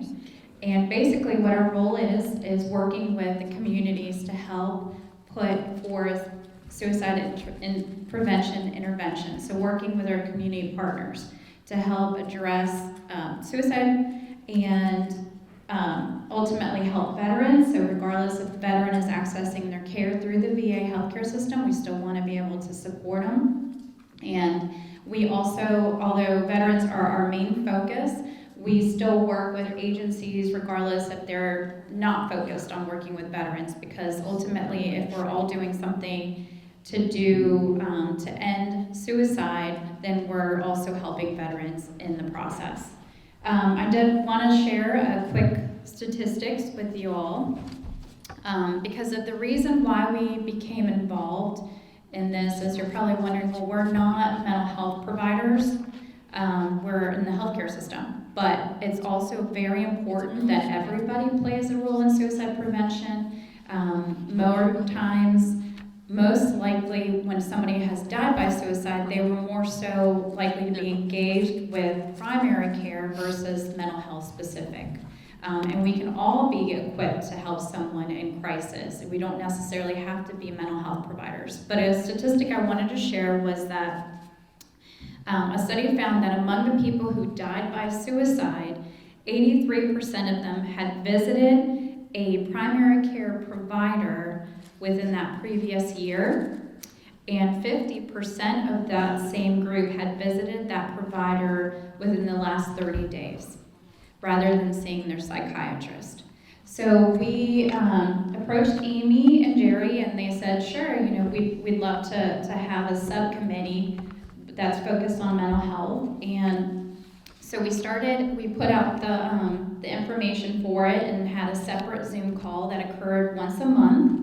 And our first one, I believe, was in December? I think so. December. We focused on getting information about 988 out to everybody. So I just want to see a show of hands. How many people in this room have heard of 988? Okay. So, and it's only been around for about a year. It was the National Suicide Prevention Lifeline number, which is still active. That's a 1-800 number. However, they've now also created the 988, so it makes it easier to remember. So it's like, think of it as 911, but for mental health. And so you call this number, it's available 24 hours a day, 7 days a week, and it's free for people to call and talk to a trained crisis responder on the other line to help kind of, give them support, figure out if they need any additional support to lead up. So if you're with somebody and they need support, you're not sure what to do, you can always call that number with them, and then the person who's trained on the other line to determine what level of care that person will need. So very helpful resource for everyone to have. So we had that meeting around the 988. We started helping some local hospitals put some information out into their waiting areas to help spread that information out there to everyone. And then I'm going to let Heather talk about the next couple of sessions we had. So the next step that we took was providing our VA SAFE training. It's a gatekeeper training to those who are a member of that committee meeting. And that's the acronym is up there that we teach. Is very similar to QPR, if you've ever heard of QPR, just to kind of get the word out there about basic signs and symptoms and how to respond to mental health crisis. And then we talked about some of the other trainings that are available out there, like mental health first aid for youth, mental health first aid for adults, as well as different blocks that can teach you about resiliency, 2 to 4 hour classes, and things like that. So I also just want to put in a plug. Resilient Georgia currently has a grant to help provide those trainings. Alex with Vashti Center is here. Vashti does it for our area. They're based out of Thomasville, but they're a good contact if you want any more information on those trainings. And then Susan with United Way in Valdosta also provides that same. They're the grant holder for that area as well if people want more information about trainings that are available.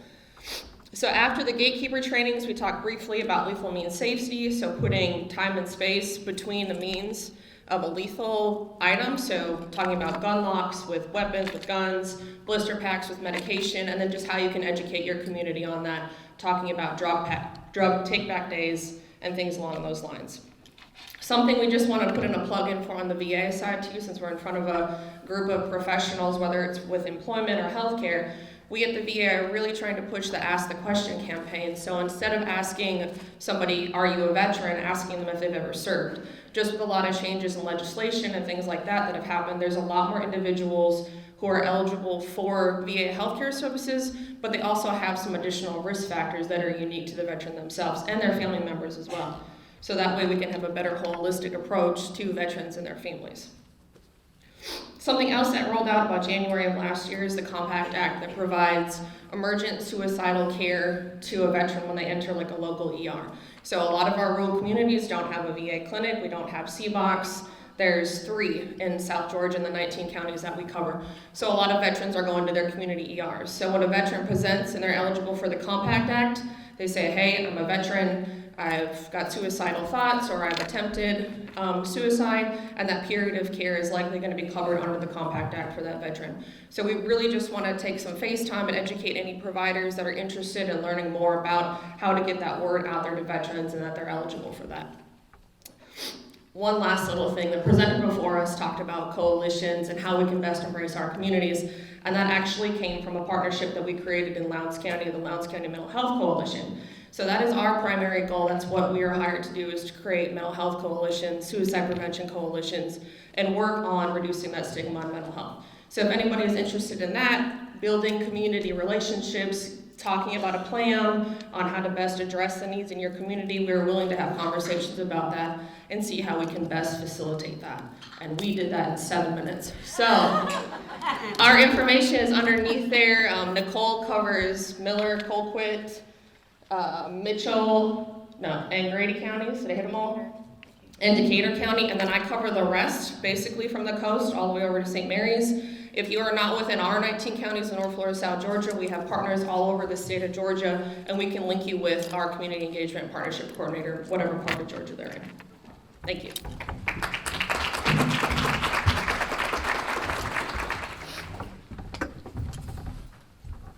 Good afternoon, everybody. So my name is Sabrina Phelps, and I have the pleasure of representing the Technical College System of Georgia out of Atlanta. Our friend Ben McComber couldn't be here today, so he asked me to be the substitute, but I feel I'm among friends here in South Georgia. I serve a lot of the college and career academies in this area, and so just excited about the work that you do and continue to do. So I just want to and I know my time is ticking, but our friends at Phoebe Putnam, they get it. They are a big supporter of the College and Career Academy there at 4C and the work that they've done, and have taken the lead on some of this stuff we're getting ready to talk about. So a lot of our College and Career Academy are doing that, and so I just want to put that little plug in because Chris Hatcher there and Angie Gardner, they are really leaders. So we have about 54 college and career academies in the state, and so just by show of hands, how many of you have college and career academies in your community?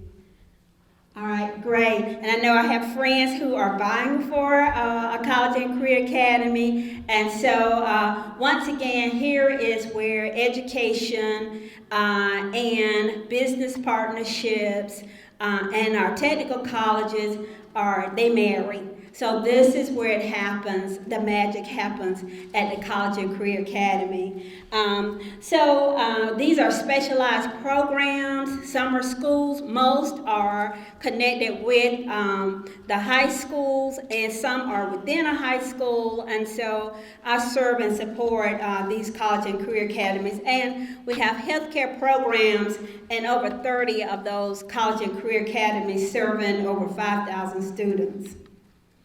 So just dual enrollment, and I know we got lots of technical college partners here and know all about dual enrollment, but I'd like to just put a personal plug in to say, if the students aren't earning the 30 college credits for free that's in high school, it is all of our responsibility, either as a parent, educator, to encourage our students to take advantage of those 30 credit hours free. And now they're there is a catch-all for those students in those high-demand career areas, and healthcare is one of them, where students can go beyond the 30 hours.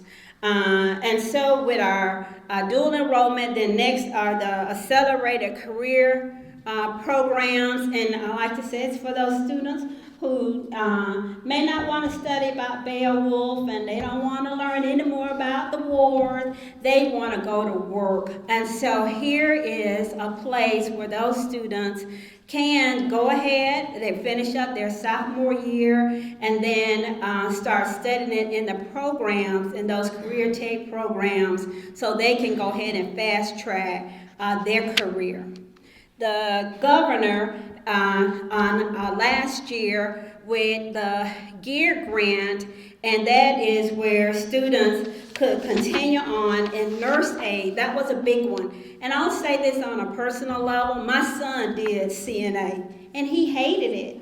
He hated it. He said, Mom, I know I don't want to do it, but that was a plus. He knew he didn't want to do it, and his teacher is here, and I was impressed with. She got up and was our speaker this morning. But he went on and continued in healthcare and is doing the imaging that he talked about with MRI. He knew he wanted healthcare. So when students can try it on in high school, that's the place for it. Parents hadn't invested any money. They've invested time, but guess what? It's a place to try on. It's the dressing room. And so if they can do it for free, let's do it in high school.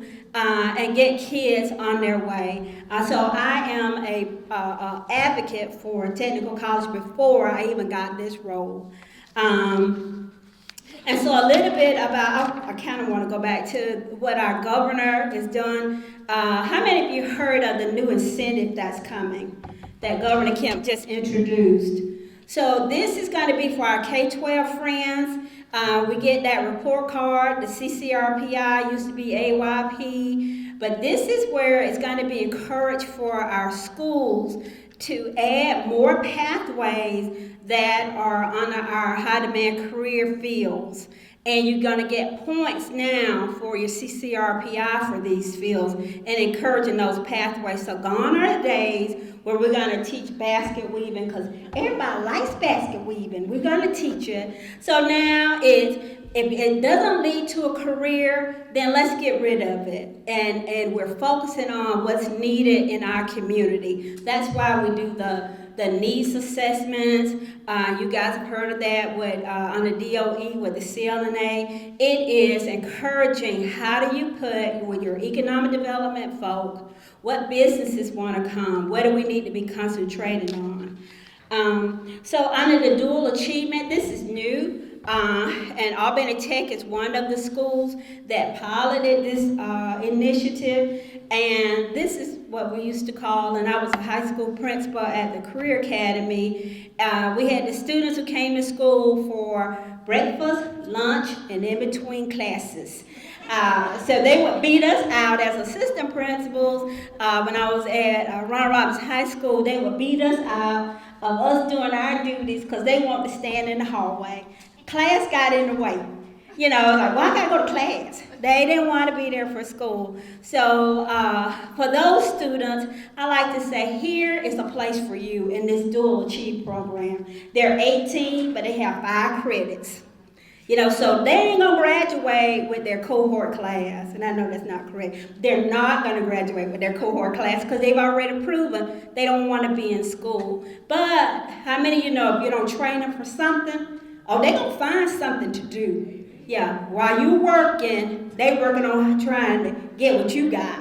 So I love this Dual Achieve program because what's the plus for K-12 education is students don't drop out. They transfer because, and I know I got lots of K-12 people in here, when you talked about who were your teachers, but when a student said, I'm going to go get my GED, how many of you knew that was just like quitting? It didn't matter that they were going to go get their GED. It counted against you on the high school side. So now what happens with this program, there is a catch to say you're not going to quit, you're not going to go get your GED, you're going to transfer to the technical college, do this dual achievement earn a high school diploma, not GED, not something equivalent, but a real high school diploma, and you'll get your 2 TCCs. We're going to give you a skill set. So dual achievement, and we have a person at our office, Laura Eccles, who can tell you all about dual achievement. So, and I know we're going to open up for questions, and I'm going to boast you. I got mine done too. And before my time was over. But guys, I could talk about this stuff all day because I love it. Career tech educators, and one thing that resonated throughout the day is thank teachers. So let's just stop right now and applaud and do an applause for our teachers. So thank you for that, because if you think about, when you go back in your mind, there was a teacher, there was a mentor, somebody that made a difference in your life to get you where you are today. So thank you so much. Let's give a round of applause for all of our speakers today and what they shared with us this afternoon. And if you have questions for any of them, if you will please jot it down on the sticky pads that are on your table, and we'll finalize today with all of those questions. And so thank you.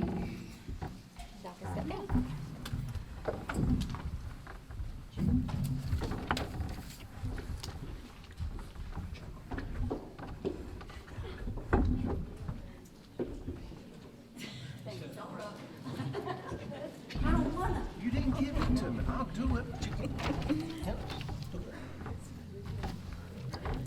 I thought you told me okay this morning. We're having a little spat. This is my work. Y'all just turn away. Do not look at us. She told me she was going to do it. Now she says, looking at me like, and I'm saying, okay. And the last thing I want is to make this lady right here mad at me, because, yeah, you heard it. So, yeah, I do have the great honor to introduce Robin Rao. After accepting a position with the Archbold organization, Ms. Rao relocated from Rhode Island. So that's where your accent come from, I guess. That sounds a little different. 27 years ago. She has spent her career in healthcare, previously functioning as an administrator in a National Cancer Institute Cancer Center, and then moving on to perform mergers and acquisitions in healthcare. Prior to joining the Hospital Authority of Miller County as the CEO in 2008, the organization had years of multi-million-dollar losses and had less than $100,000 in the bank and negative net worth. Annual revenues in 2008 were $17 million, with roughly 200 employees. At that time, the organization consisted of 25-bed CAH, Rural Health Clinic, and a 97-bed SNF. The hospital had an average daily census of 5 patients, and the nursing home had an average census of 62. Today, the organization consists of 2 rural health clinics, 2 mobile RHCs, 2 skilled nursing facilities with 217 beds, 25-bed CAH, a 5-county home health agency, home infusion center, and a freestanding retail pharmacy. Miller County Hospital is one of the most successful hospitals in Georgia and one of the top facilities in the United States. Patients are transformed to them from across America for the specialized care they provide. Is that it? Okay. And my friend, Robin Rao. Oh, thanks be to God, you have a little iPad here for me. Okay, all right. You got to click it. Yeah, okay. Let's see. Okay, so, hey, everybody. So one of my problems is I just expect everybody to kind of read my mind. So while I'm using these acronyms, I expect everybody to understand them. That's not the case, clearly. But if anybody needed some clarification on what it is that we do, I'll be glad to entertain that.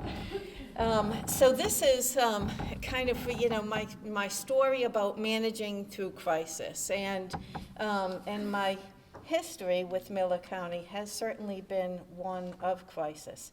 So now someone's going to tell me how I move. Whoop. Hold on. You press the bottom button. I sure did, so Well, come and press it fix again. this. Come and fix this daggone thing. Oh, there you go. Okay, now which one do I use though? Right or left? Right or left? Right. Press right. Yeah, that works.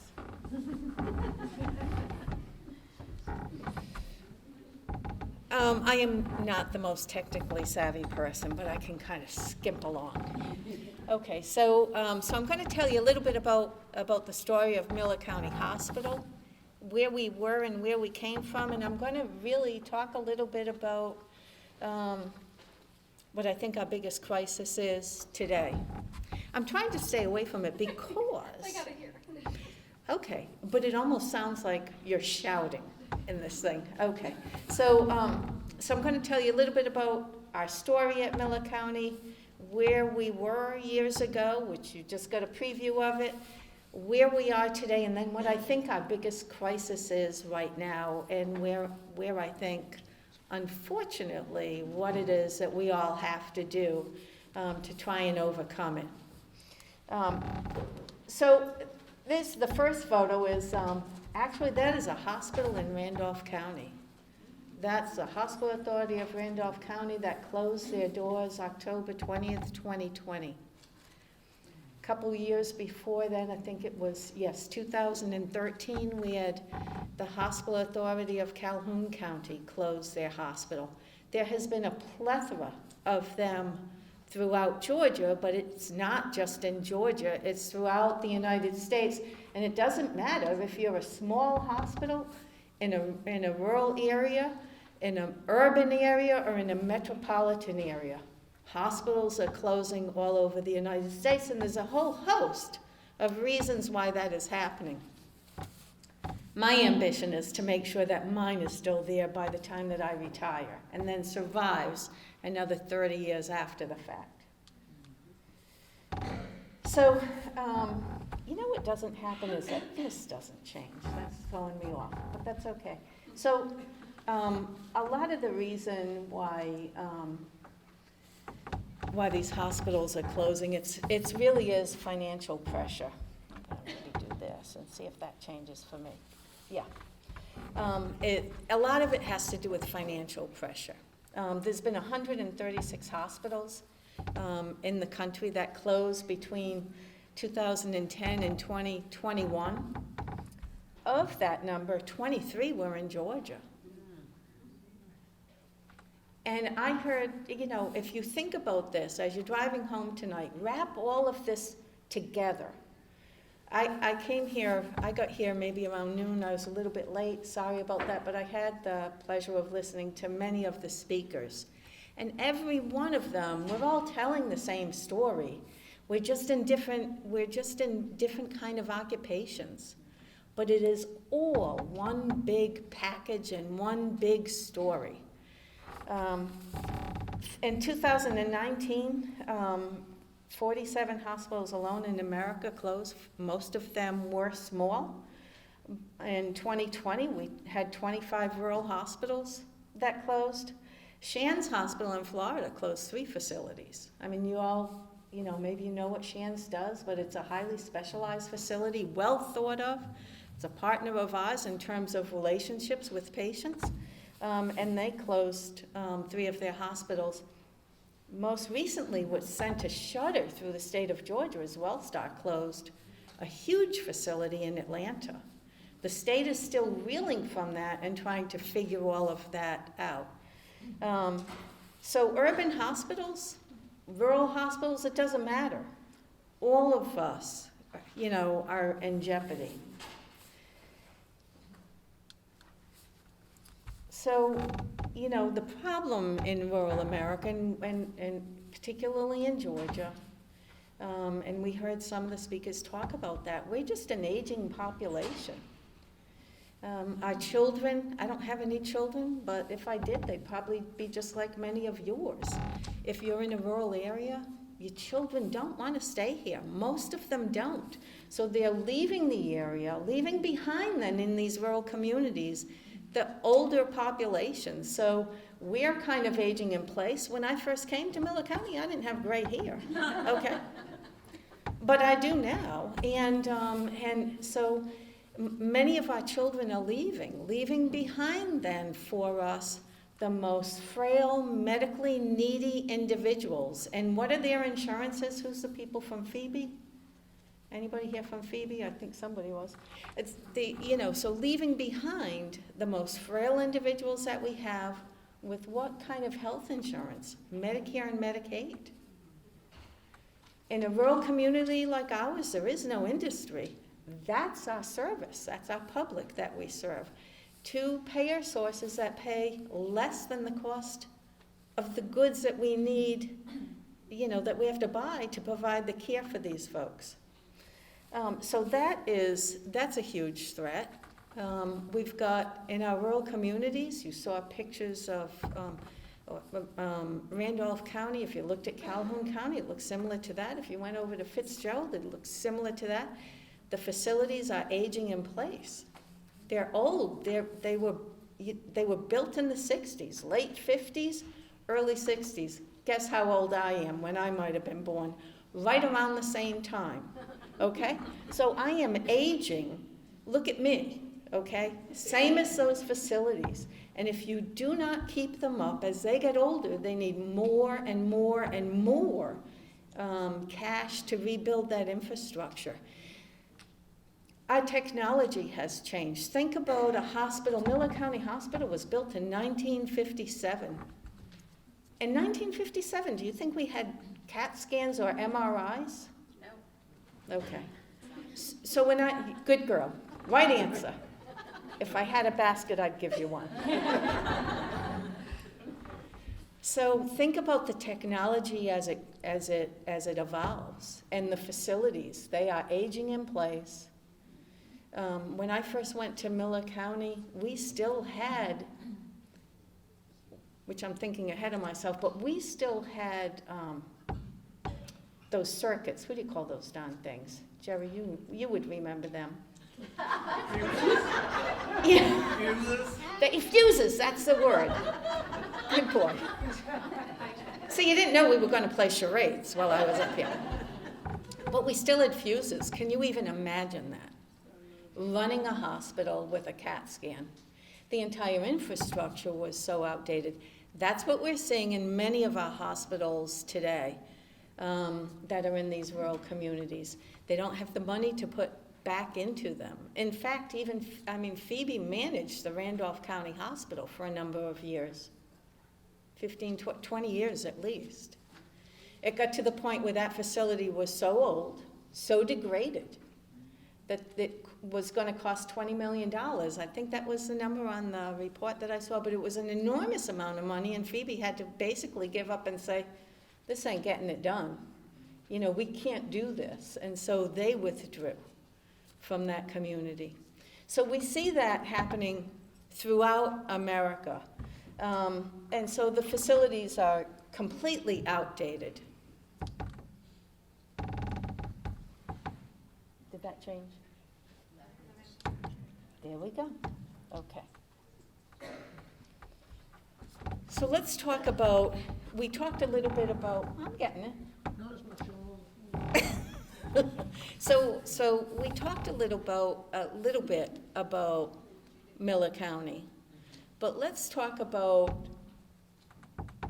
what we're really all here to talk about today, which is our workforce. I see our workforce today, and I think all of you who run some kind of organization, certainly those of you who are in healthcare would agree that our number one challenge today isn't Medicare, it's not Medicaid. All those conversations went by the board. Our challenge is our workforce. So I am a baby boomer, okay? Some of you in this room are also baby boomers. But we are people who saw so many things in our life. My parents before me even saw more than I did. But we saw things like a man landing on the moon. We didn't understand technology. There was very little technology as we were coming along. We had values that are so totally different. We believed in working hard, being dedicated to an employer, until we got older and realized that dog wasn't hunting either. But we started off with some very traditional kinds of values. Today, I still expect them out of my workforce, but my expectations are unrealistic.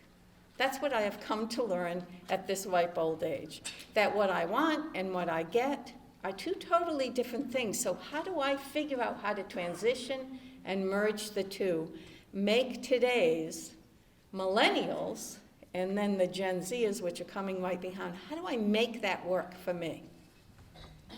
So the millennials were, those are the people that 28 to 43, guess what? That's most of you folks in this room, as I looked around sitting over here. And then we've got some baby boomers, but most of you are millennials. We have some younger people behind you, but your millennial group, which is the vast majority of my workforce today, is between the age of 28 and 43. That is the rock solid core. Now guess who our managers and CEOs and heavy lifters are? They're me. They're the baby boomers, but we are fading, and we're fading really, really fast.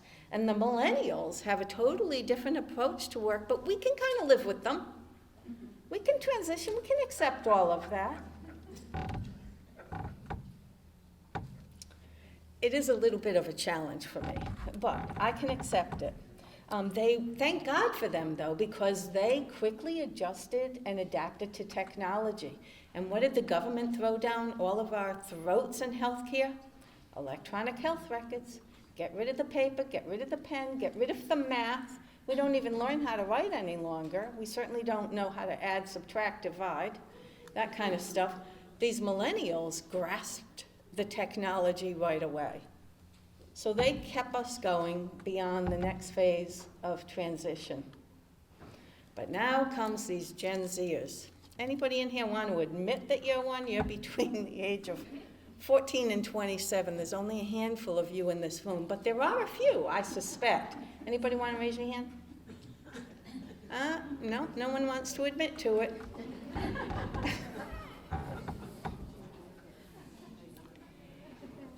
They have never known a life without the internet. They've never known a life without this, or a life without a cell phone. They don't understand it. If they were to watch Mayberry RFD, which most of you still wouldn't recognize, they'd be blown away by it. They would think, oh, this is like watching some archaic kind of a program. What is that? If there's somebody with a phone and a cord, they'd be like, what the hell is that? They're going to hang each other with that. I mean, they wouldn't even get it. So their whole aspect, their thought about life is just totally different because they don't understand the world that we came from. They're very, very money driven. It is all about them. Now, so think about me and the people in here who are working in healthcare, trying to deal with this group of people. I just about need medication every day, okay? They are very, very money driven. They love to travel. They love the world. They love to see the world. They don't live with borders. They don't understand it. They can't comprehend it.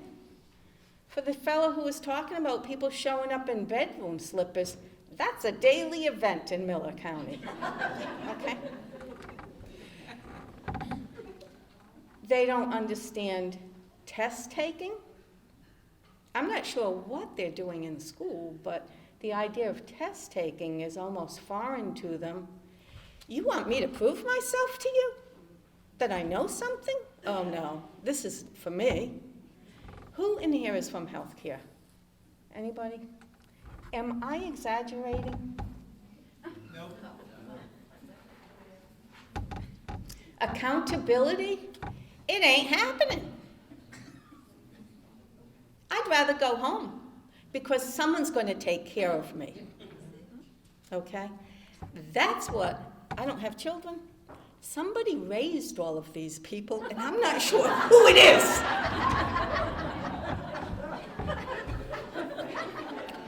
I know you're all tired, but I'm hoping I'm keeping you awake right now. So they're very prone to anxiety. And look, I didn't make this stuff up. I understood it to be true because this is my life. But this comes from the Global World Index, so I'd give them credit for this information. They're prone to anxiety, stress, no stress. They get stressed out, they got to go home. And they don't accept this hustle culture. What do you mean I have to show up at work at 7 o'clock in the morning? A 12-hour shift? Oh, no, I can't. Saturdays? No, can't do it. Not going to happen. They are all about themselves and then their immediate families. Their lifestyle, it's about them. So here we go. Robin, your slide isn't advancing on the screen. That might have been deliberate. Dave, how's that? Am I caught up yet? I think I'm a little bit behind. I don't think it's you. I think it's the, Uh-huh. It's the other technology, but this boomer right here is going to take care of it for me. Is that a joke?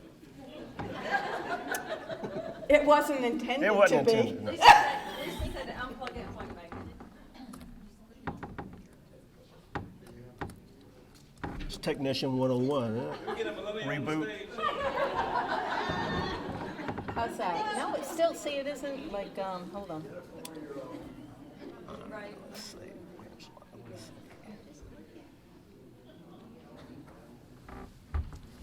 Anyway. I do better without the props. Yeah, you can keep talking. I'll work on it. You're doing great.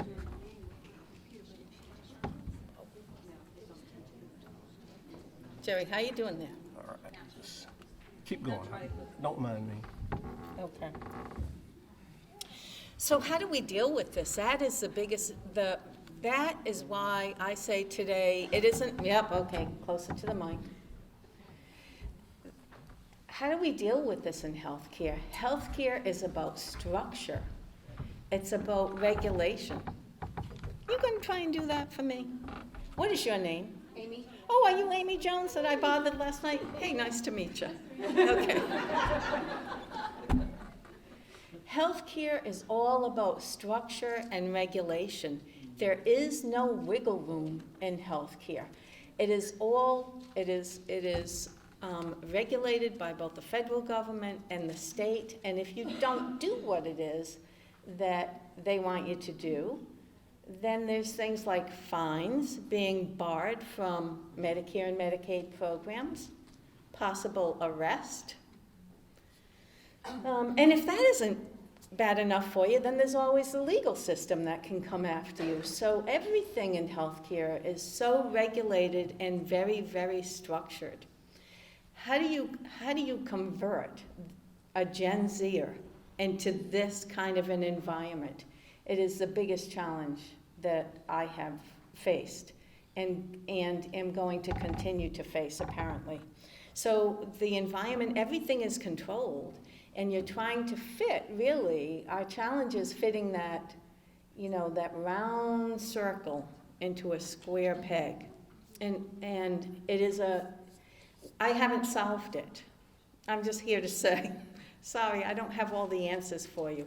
But what I do know is that what I have had to do is realize that I may have these opinions and the strong will, strong-headedness of mine, but I've somehow or other got to learn to work with this because I can't eliminate them.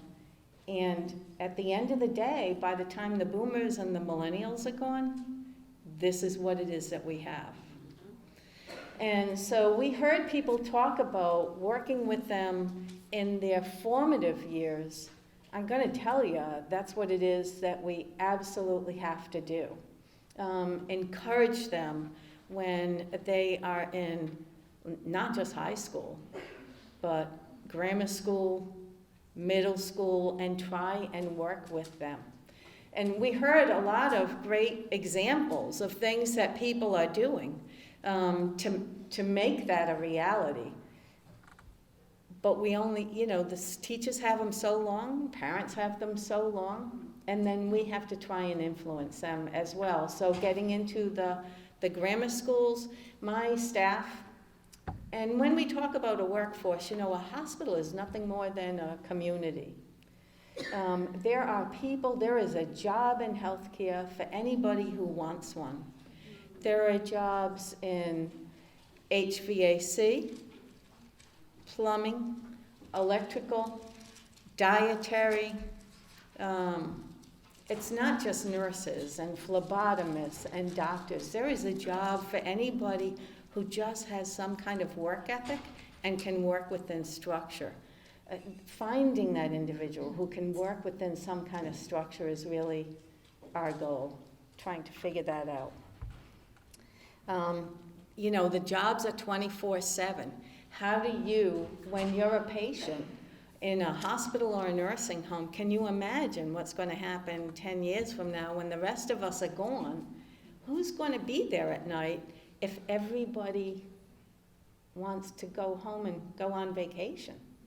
If they don't want to work on a weekend? And that is like the biggest challenge that I have. So we're doing some other creative things in our facility. We're building an education center with a STEM lab. I hope it's done in a year and a half from now. We'll see, with the supply chain issues that we've all got.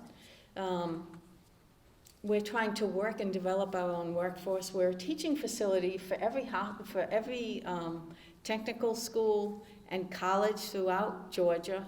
We have, from coders to nurses to respiratory therapists.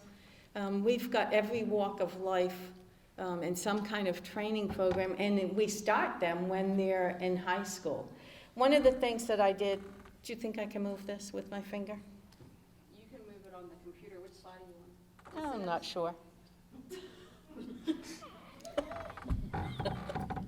One of the things that we did is, we went from 200 some employees up to 703 full-time equivalents, which actually means we've got 800 employees, but 700 full-time equivalents. Our average salary is $58,000 a year today in Southwest Georgia. That's a good salary in this area, and it keeps going up and up and up. I cannot have a bed that's not staffed. And by the way, amongst all of this craziness that's going on in our world, then came COVID. And so the strain on hospitals and healthcare systems became exacerbated. Hospitals had to close whole units. We had to close some of ours. But many, many hospitals closed units. At a time, they're paying $150 an hour for an RN, $125 for a respiratory therapist, and there's more patients because of COVID than they've ever seen before. Everybody's exhausted and tired and emotional about what's going on, and then you're putting that financial pressure on these facilities, which led to more closures. They're spending more money, but they can't treat as many patients because they've had to close units. So that has escalated quite a bit of what it is that we're talking about. Years ago, recognizing that our problem was like, this is a great tsunami coming down on us, I did a program with Andrew College, and we started a RN program, and Phoebe as well participated with that. We started a RN program, and the promise was, if we get this going, then Andrew had to also develop a respiratory therapy program. We accomplished that, and now we're working on a medical lab program for our youth. So I feel like that's how we went from 200 to 700 people, is being engaged, being very, very flexible with the employees and the people that we were trying to recruit. So it can no longer be for us, okay, We want our nurses to work 12-hour shifts. I had this conversation with my staff this week. I get that it makes it easier for you for people to work 12-hour shifts. But someone who's aging, you're eliminating them from the workforce. We need to encourage people to stay longer right now, and we have to learn to be very flexible. So this year, to try and meet the Gen Zers halfway, because it is all about them and their children and their lifestyle, we just spent $5 million and built our employees a daycare center. Well,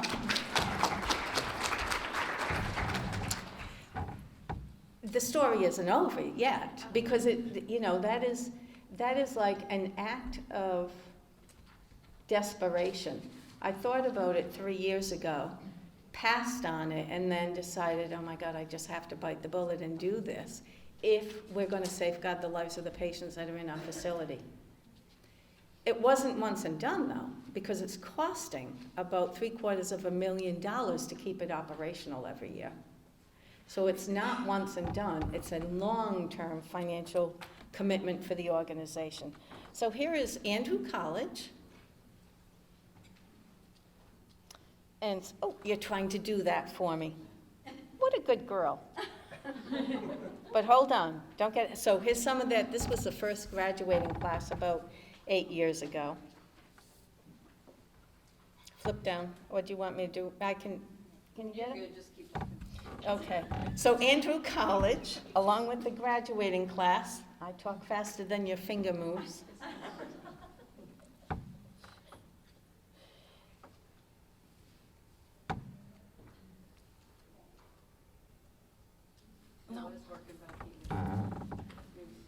Okay, so this is like the photo of a lifetime that I wish somebody could see. That darn thing is like flipping all over. We're going to see if we can't get this photo up here for you. There's a couple of them that I threw in here that I thought was really important. That one right there. Didn't that tell a story? Just tell a story. Wish I could see it. That one.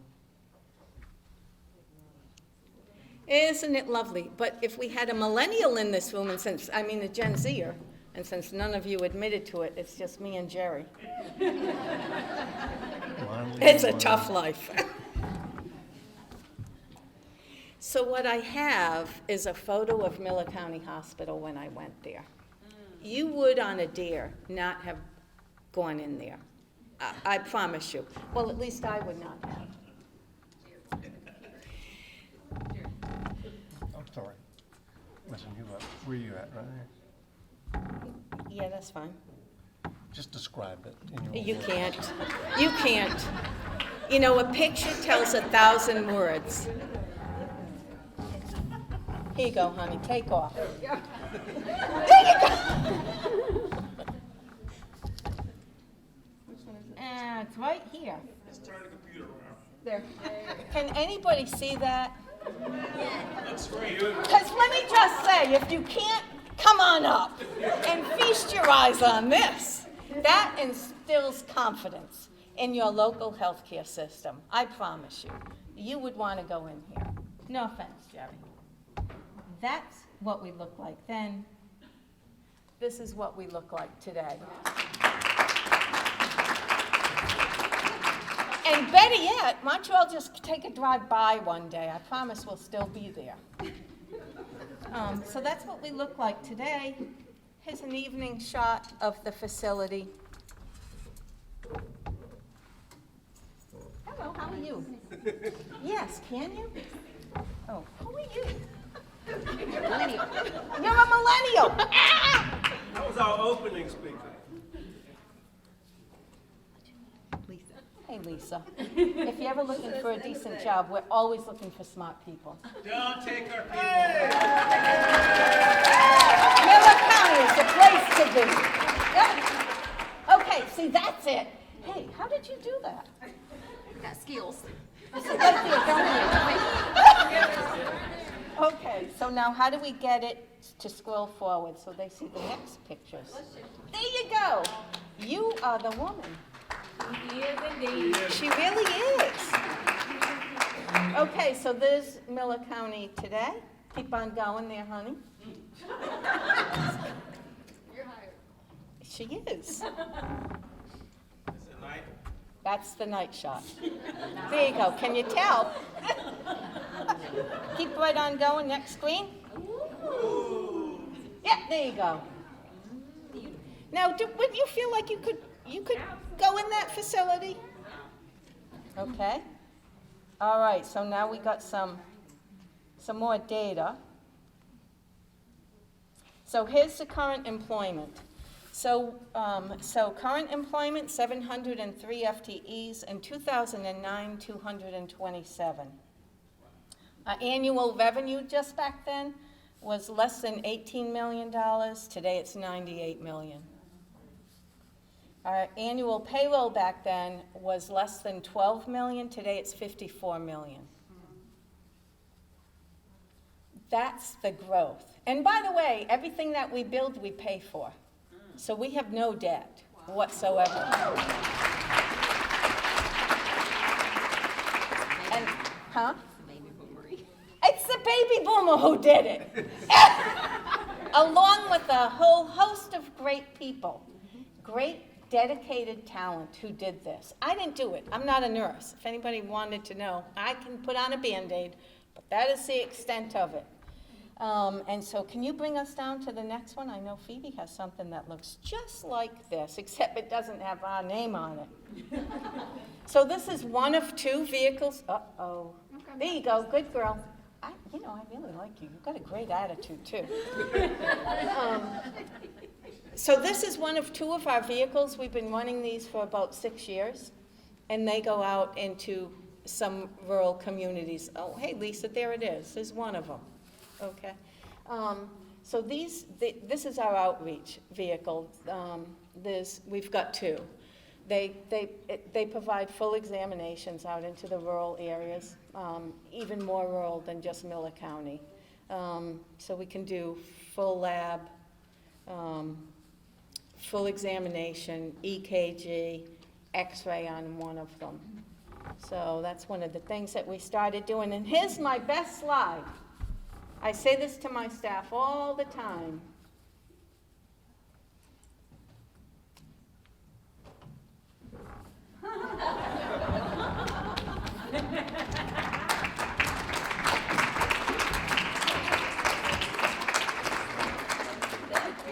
And, 15, 17 years ago, this is what everyone was waiting for. They were just waiting for, I think, divine inspiration or an absolute miracle. The end of my story is you got to make it happen yourself. Sheila Freeman tried to get me, and some of her staff tried to get me to talk to somebody earlier today, and I said, oh, look at that counter. I am now over time. Tried to get me to talk to one of the other vendors out there, and I said, look, I've been talking about this for Amy. You remember, that's how you and I met years ago. Been talking about this. Seize the moment. Stop doing what it is that you've always been doing. It is about evolution. It is about evolution. And if we all hear that expression. The definition of stupidity is doing the same thing over and over again. So stop. Okay, peace be with you all.